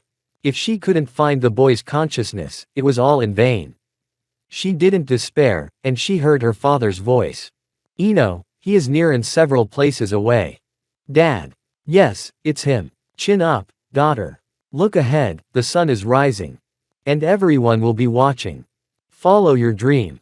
The words her mom used to sing to her. And it turned out to be Naruto. She hadn't expected him to show up here. But he was different now, the look in his eyes and his intention to go all the way. He had already realized where the astral bodies of his comrades were and had broken the barrier that the sound foursome had put up. And after that, everyone abruptly regained consciousness. And then there was a powerful explosion. The earth shook and the others, unable to stay on their feet, fell. Ino wanted to hug him hard, but it was like he disappeared. And left behind a huge crater. It was Naruto. I guessed he'd come to the rescue. Ino, you missed him and you missed him badly, Shikamaru said, and then Ino couldn't help but slap him on the cheek. Fool. Ino said and walked away from him. Ouch, ouch, problem women. They hit first and think later. Tsuchikage could barely stand, and so could Gaara. They can't hold back the Mizukage and the previous Tsuchikage. But help came out of nowhere and the resurrected Tsuchikage was stabbed in the back with a Rasengan. There was a look of surprise on the faces of the old man and the young man. In such a short period of time, and without even giving himself away, was able to defeat the first head of stone. And in the same way, he was able to destroy the Mizukage's summoned oyster, thus weakening him and hitting him in the stomach with a Rasengan. These two were sealed by Gaara. And fell off his feet from chakra exhaustion, as did Unoki. Kakashi and Sai were having a hard time, after the swordsmen had no trump cards left, and no chakra to defend themselves. This time Zetsu's army decided to finish them off once and for all, though they were thwarted by a Rasenshuriken out of the way. Naruto was something no one expected to see, especially now. Kakashi's gaze locked onto the bandana that showed the whirlpool and the Rain Village shoulder protector. Minato-sensei, Jiraiya-sama, Kushina-sama, You have nurtured and molded him into a worthy heir to your deeds. A disciple continues the work of his teacher. It was only at the last moment that Sai saw Naruto's face and marveled. In his own way. Naruto. At that moment, the most dangerous of the four Kage appeared on the battlefield. And all the shinobi saw them live. Their eyes locked on Uzumaki, who had just arrived. He was surprised by their appearance, probably resurrected by Sasuke with the help of Orochimaru. Father. Naruto, you've grown so much. I wish Kushina could see you. You give people hope. It's good to see you, Naruto. How's Konohamaru? The third. Your grandson is following his dream to become a Hokage like you. And you have changed. You're not the same tomboy anymore. I'm sorry, Naruto, that I couldn't keep you away from those rotting pieces of society. You can't go back to the past, old man 3. I have a new life outside the village. A new village has taken me in. It's led by Jiraiya's apprentice, Conan. Hey, brother, look, he looks like Suna's younger brother. Hashirama turned to his younger brother. There are indeed similarities, Tobirama replied. And Madara is waiting for us, so we'll talk to him later. Are you with me, brother? I'm always with you, brother. Let's go. Dad, I'm sorry you died too soon. Will you be a grandfather? Tell mom the good news. What? He repeated with the third one. You heard right, Dad. Soon I'll be a father too, I don't need to die. Minato, you remember me from back in that squad that protected your wife. She was my sister, why did you let duty come first? Thinking the whole village was family, and look what they did to your legacy. Destroyed and trampled into the ground. He was surviving, if I'd been around it wouldn't have happened, even a third in the same place couldn't give him a good life. And my sister, you let her die. Casey. I didn't know this would happen to him. Yes, I condemned him to this life, but I only wanted to save the village by making him a Jinchuriki. My mother was an Uzumaki and my father was an Uchiha. And I have a double last name. I didn't have any bookmarks on me that were placed by Naruto, and you know who can place them. Stop it. Yeah, it's my fault. I'm already regretting starting this conversation. And it looks like the masked one will want to get his hands on Kyuubi again. Madara raised his hand to the sky and meteorites began to fall on the alliance. Hashirama was ready to fight him again. What the hell is that? That's a lot, I can't get more than one away from here. Let's try. I can send one somewhere else. Minato and Naruto each took one of the meteorites and sent it flying a fair distance in the other direction. Kamui, the funnel had to be held down long enough for it to work. You've developed Rinnegan. But where did Naruto get it? Minato just now saw a Rinnegan in Casey's left eye. Naruto has two. Those are Nagato's eyes, he bequeathed them to me as his legacy, Naruto replied. I see. There's something strange going on in there. Obito you're. He appeared and intended to use the chains to extract the tailed one from Naruto. Dead. You let this happen, Rin, my friend, died. You didn't come in time to save us in that place. You are not worthy of the title of Hokage. Unlike you, he became the Hokage, and don't you dare say that about him. Take that. He was much faster than his Sharingan could see the danger, and the same Rasengan attack. Damn bastard, and his mother's a bitch. She was the same, the words made him very angry, and he would have torn him to pieces. Only put the palm of his hand with the seal on his back and released him from Zetsu's influence. No one dare insult the women of the Uzumaki clan, those would die in terrible agony. Maida Guy, the blonde sensed that Guy was badly hurt from the confrontation with Madara, having used the 8th gate. The man couldn't move and was charred. You are a worthy opponent in taijutsu, never have I enjoyed such a battle, and you will die, Madara said and launched one of the spheres, which Naruto knocked away. Immediately he sent Madara far away with a bad kick to the body. Using the seal, he was able to restore Guy's body, and Sasuke appeared next to him. Part 19. Sasuke and Naruto saw Madara confronting the Senju brothers. You could feel it from him, anger, power, arrogance and superiority over everyone. And half of him was one with Zetsu. The Alliance army felt it too, when they saw that he had summoned a Susanoo truly extraordinary. With 2 heads and 4 arms of blue color. And any attacks could not harm him. And hails of blows went into the ground where the shinobi stood. However many managed to be crushed, the rest began to move away to a safer distance. Hinata was the first to notice Naruto. He had become serious, his gaze and intent spoke volumes, and he was also giving everyone hope of victory. She could already hear the whispering that went on among the other shinobi. Neji, Shikamaru, Choji, Kiba, and Akamaru he had saved from the trap the Sound Four had been lured into. They couldn't always see such a sight to see the strongest Kage rise from the dead and fight at their side. The four Hokage are the strongest in history, they were feared more than the rest. Have you spoken to the Sage of the Six Paths? And you have his mark. After nodding, the blonde showed the mark on his palm. I have an idea, I'm not sure it'll work on the first try, but we need to seal it, do you agree? You want to merge the forms of Susanoo and Kurama when he's in his chakra-released form. Said the blonde, and Sasuke only confirmed his words.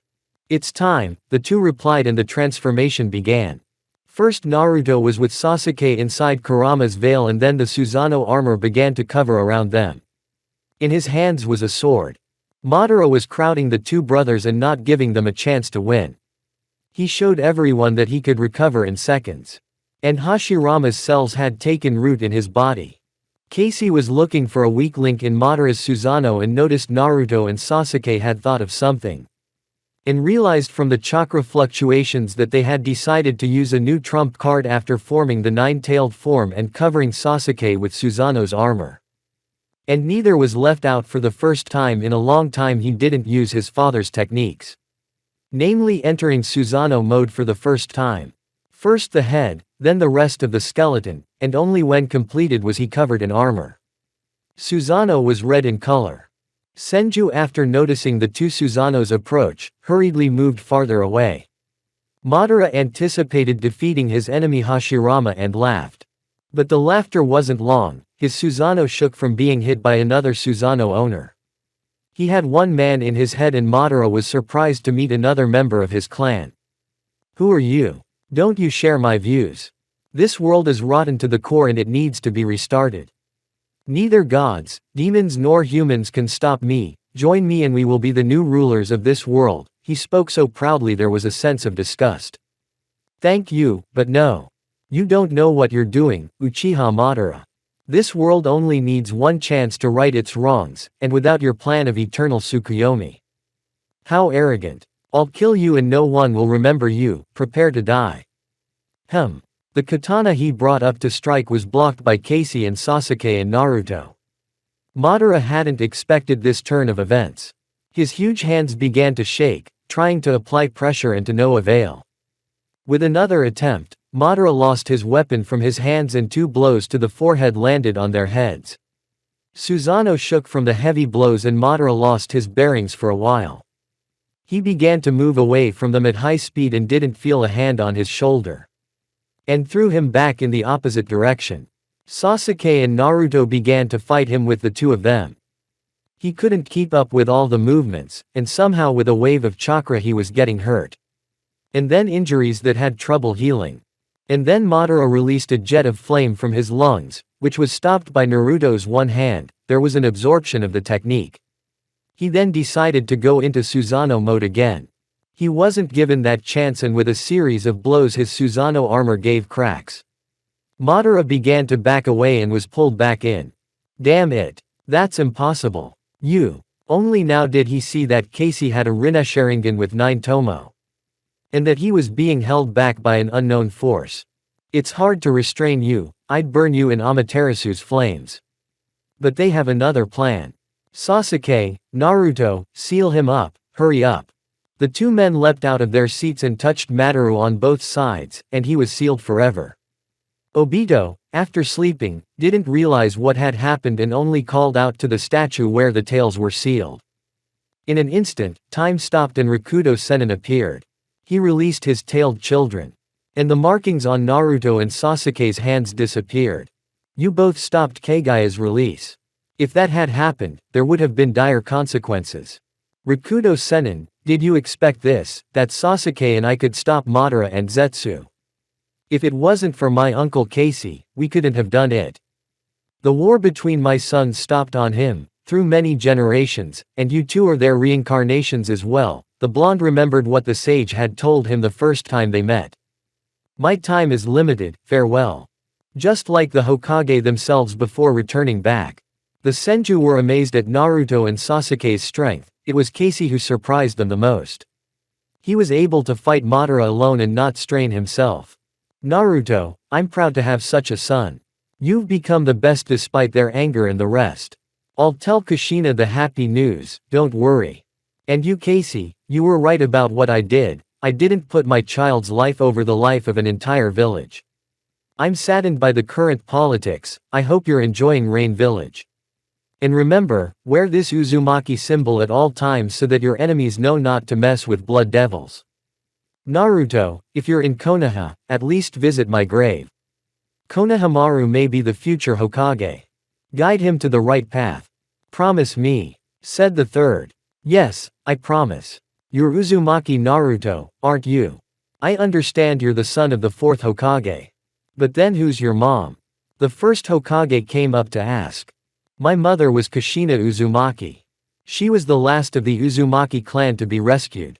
My father is Minato Namikaze, sorry, Senju is his real last name.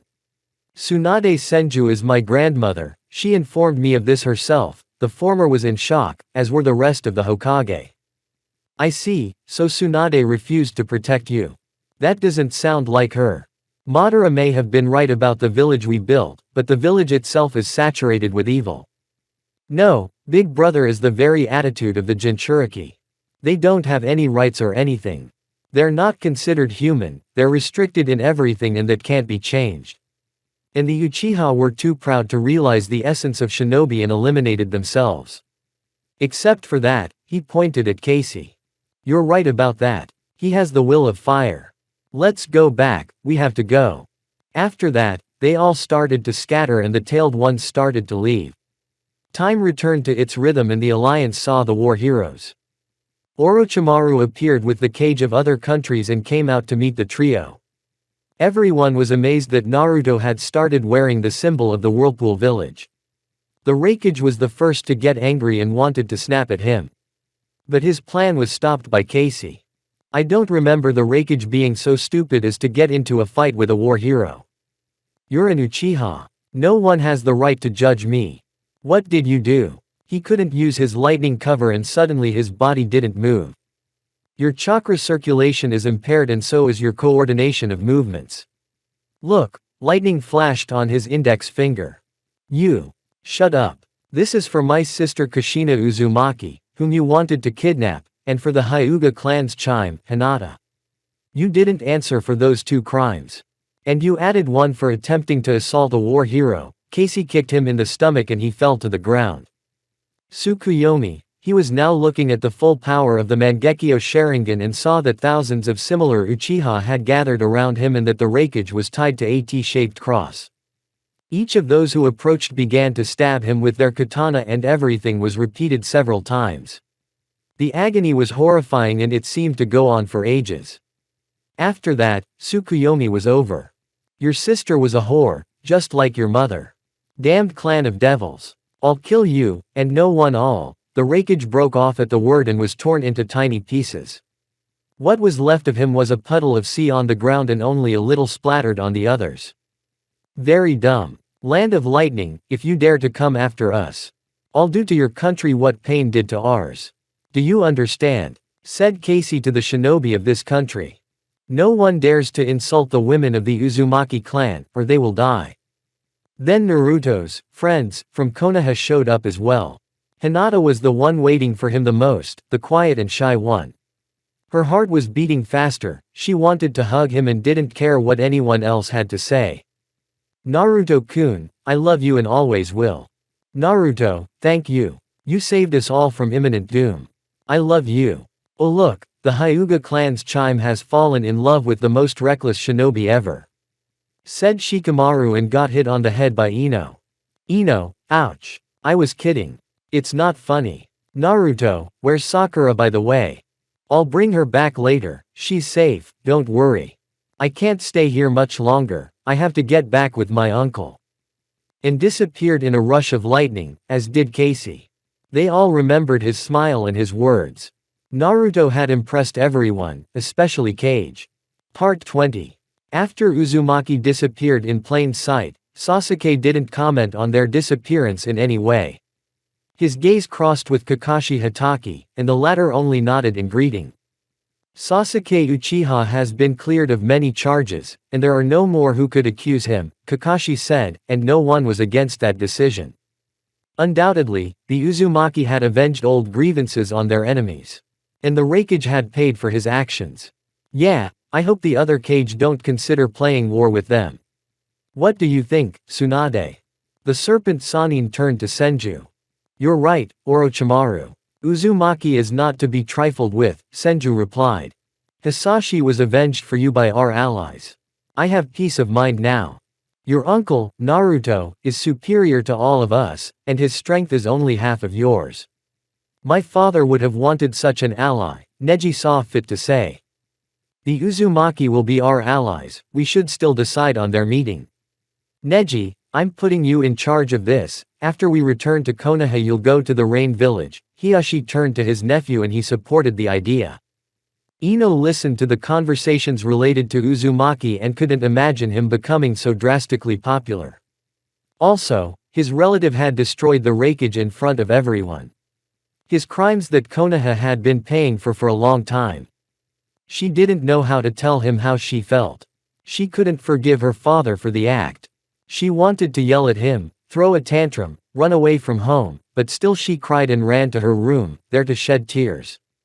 She had fallen in love with him for the first time in her life, only now she realized it, and for all the times they had been on the mission she had never taken him seriously. He might have been a weirdo, but he'd helped out. When he disappeared from the village for 2 years, she had forgotten his smile, and noticed his change after his return. If it wasn't for Tsunade's orders to send him to a bloody prison, none of this would have happened. She wanted him to stay in the village like the others. Kiba, like an idiot tearing around with his fists to reason with him. It was a new step that not everyone is capable of taking, confession. For many, it was a difficult one.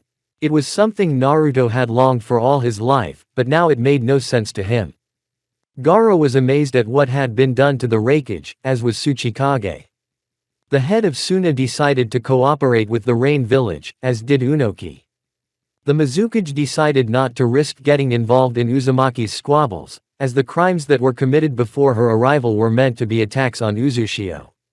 As well as many of the first Kage of other countries. All the Kage realized that they would be reminded of all the wrongs they had done to Konoha and Uzushio. The Lightning Country would be choosing a new Raikage in the near future. Sasuke, without a word, went to Konoha, where the rest of the shinobi were also walking at a leisurely pace. Orochimaru had pulled Tsunade out of the mess, as had Yamato. He was surprised at what was happening while he was gone. He had, by order of the Fifth, been insisted on containing Naruto's power. And the top of the village had insisted on it demandingly. And after pain in the bloody prison, his services hadn't been needed for a short time. He hadn't seen Naruto like this since the bloody prison, and he couldn't hold back if he wanted to. Even keeping an eye on him had been insisted upon strongly, and he couldn't help but comply. And then his kidnapping, which he didn't remember at all, and an important battle missed. The Uzumaki returned to the Rain Village, where they had already been met. Ryazetsu was worried about him and didn't let go of his embrace for a long time, just like Karen, only the latter was hanging on to him. Sakura was talking to Conan about something and getting more details. And the picture that was hanging in front of her was very amusing. So this is what it feels like to love and wait for your lover. Such a handsome bridegroom I missed, fool. That's what happiness is. Naruto, you were able to keep your word and I will keep it. I will be godmother to your child. Naruto, don't ever disappear so abruptly again, I'm going crazy. Fool, fool. We just started a new life and you took it upon yourself to save your friends, Ryazetsu told him. I helped the shinobi world for the last time. I'm sorry for running away so abruptly. Will you forgive me? The blonde man apologized. Well, if so, I forgive you and don't do it again. If you decide to marry me, then you must take all the burdens of married life. I promise, said the blonde. Good thing she doesn't have her mom's temper. I'd be ruined. I don't want to meet a frying pan instead of her face. The thought made me swallow a lump in my throat and droplets of sweat appear on my face. I sympathize, boy. Be strong. Kurama replied to him, visualizing such a picture. Casey, I've been so homesick, who would keep me warm? Well, be that as it may, I don't hold a grudge against you. I'll be a good bride. I touched his nose lightly and slid down to the ground. Karen, the war ended favorably for us, and the war is over. But the rakeage had to be dealt with, because he wouldn't answer for his words, and he was going to die. And it looks like we're going to have representatives of different clans from allied countries, right, Naruto? He said, turning toward his nephew. Yes. And I was blessed by the previous Hokage himself. I saw my friends and helped everyone. Conan-san, I hope no hostile shinobi penetrated the barriers. No, Naruto-kun, all the barriers are working perfectly. Go get some rest. As the head of this village, I can talk to the delegation myself. Naruto was glad that he didn't have these things waiting for him for now and decided that he would tell Ryazetsu about her pregnancy in peace. And upon entering the room, she screamed, "I'm pregnant," which even Karen heard. Sakura was resting in the room Conan had given her and preparing to return to Konoha tomorrow and didn't notice how she fell asleep. And promised not to tell anyone about Naruto's baby with Ryazetsu. Falling into the realm of Morpheus, she fell asleep. She didn't even realize she'd been brought back to Konoha while she slept. The sun was shining through the curtains of the window, making her want to turn away and go back to sleep. She was awakened by some rumbling coming from the kitchen. She stretched and took her water with good spirits and went down to the kitchen. "Good morning everyone," she said to her parents. "Morning, sunshine, when did you get back?" Mom asked. "It's nothing, Naruto moved me to my room while I was sleeping," Sakura answered and went to the table. Her parents made no comment and breakfast passed in silence until Sakura ran off to run errands at the residence. Before entering, she knocked on the door and after an approving, "Come in," she stepped inside, where the shinobi were already crowding in. "We are entering into a peaceful cooperation agreement with the Rain Village. So, Sakura will represent our village's interests. Are you ready?" I looked at my student. "Yes, Kakashi-sensei." "Good. Neji is going with you to represent the clan. I think you'll do well without any problems." Epilogue. 10 years have passed. The village of Hidden Rain thrived like its allied villages. It couldn't boast of sunny weather, but it rained constantly. Water was everywhere, dripping off the roofs and down the coverings of the buildings. Every drop hit everything that was moving or not. The locals had long since gotten used to not seeing the sun and were constantly wearing rain-saving capes. Gurgle. Bulk. Footsteps echoed in that noise of rain, bringing some variety of sound. But the cloaks didn't save them from getting wet, and in some places it got damp. A young man of about 27 with a hair color of bright red was heading towards the crowd of people who didn't like to wait in this downpour. Taking off his hood, he introduced himself. And in the same second, lightning flashed, illuminating the sky and his face. "I, Naruto Uzumaki, heir to Nagato Uzumaki, your former patron, assume his role. Together we have achieved peace so that the next generations will not know what war is." A wave of applause passed through the crowd. "Friends and comrades in arms, please pay attention for a moment." He paused for a second and the crowd quieted down. "I present my family." 4 young girls came out with their children, hoods off, introducing the first ladies of their new village head, Ryazetsu, Sakura, Ino and Hinata. On his right side was Casey with Karen and their child Ai, the girl had just recently turned 9. And on his left was his named brother Sasuke, who had arrived here on the occasion of the announcement of the new chapter. Conan looks at Naruto and marvels at his ideal, as if he embodies all the ideas of the previous generation. How they put up with each other is beyond me. And not one of them has ever thrown a tantrum at him. Women are strange creatures, I can't get my head around it. Mito and Kushina are sadistic, and I'm not even talking about them, Kurama thought without saying it out loud. The crowd applauded the choice of their new leader without a word. Such beauties had yet to be found. Sasuke gave a sort of smile, which, one might say, was an expression of pride and admiration. Itachi wishes he had a brother like you, Naruto. Had I known my brother's motives, then I would have left the village with you and rebuilt our clans. Konan handed him all of his obligations as head of the village and retired to the graves of his friends and sensei. Be better than everyone else, Naruto, I believe in you like everyone else. You are the living embodiment from our sensei Jiraiya's books. He would want that more than anything, someone to carry on the work. Perhaps you will finish his last book, the one said before disappearing. The crowd stood for a short while and began to disperse to their homes. Sasuke took one last glance around the village and left. Naruto and the others began to return to their warm nest. Gaara, the head of the sand village, and Kuretsuchi, the new head of the stone village, were waiting for the new head of the rain village. They weren't really used to such a torrential day. And former sensei Hitaki, who was unnoticed, tucked away in his book The Chronicles of the Fearless Shinobi. The Mist and Lightning lands couldn't attend due to the closing of the borders by order of the feudal lords themselves after several disputes and scandals surrounding Uzumaki. The Fire Country feudal lord approved of Uzumaki's actions in the war, and some leaders had to pay for the past with a lot of blood. Congratulations on your new position, Naruto. I really hope the next generation will honor the memory of our predecessors, Gaara said as Naruto appeared. It's a shame our village didn't have such top-notch experts in the higher-ranked elements. It's a shame, but I'm here to welcome the new head of the village. Grandfather couldn't have made it here, he's over 100 years old, I'm afraid he'll die on the way, said Kuretsuchi. What are your plans, Naruto? Kakashi asked, taking a break from his book. Today I intend to spend time with my family. There's no time for the rest. I'm glad you were able to take the time to see the new leader.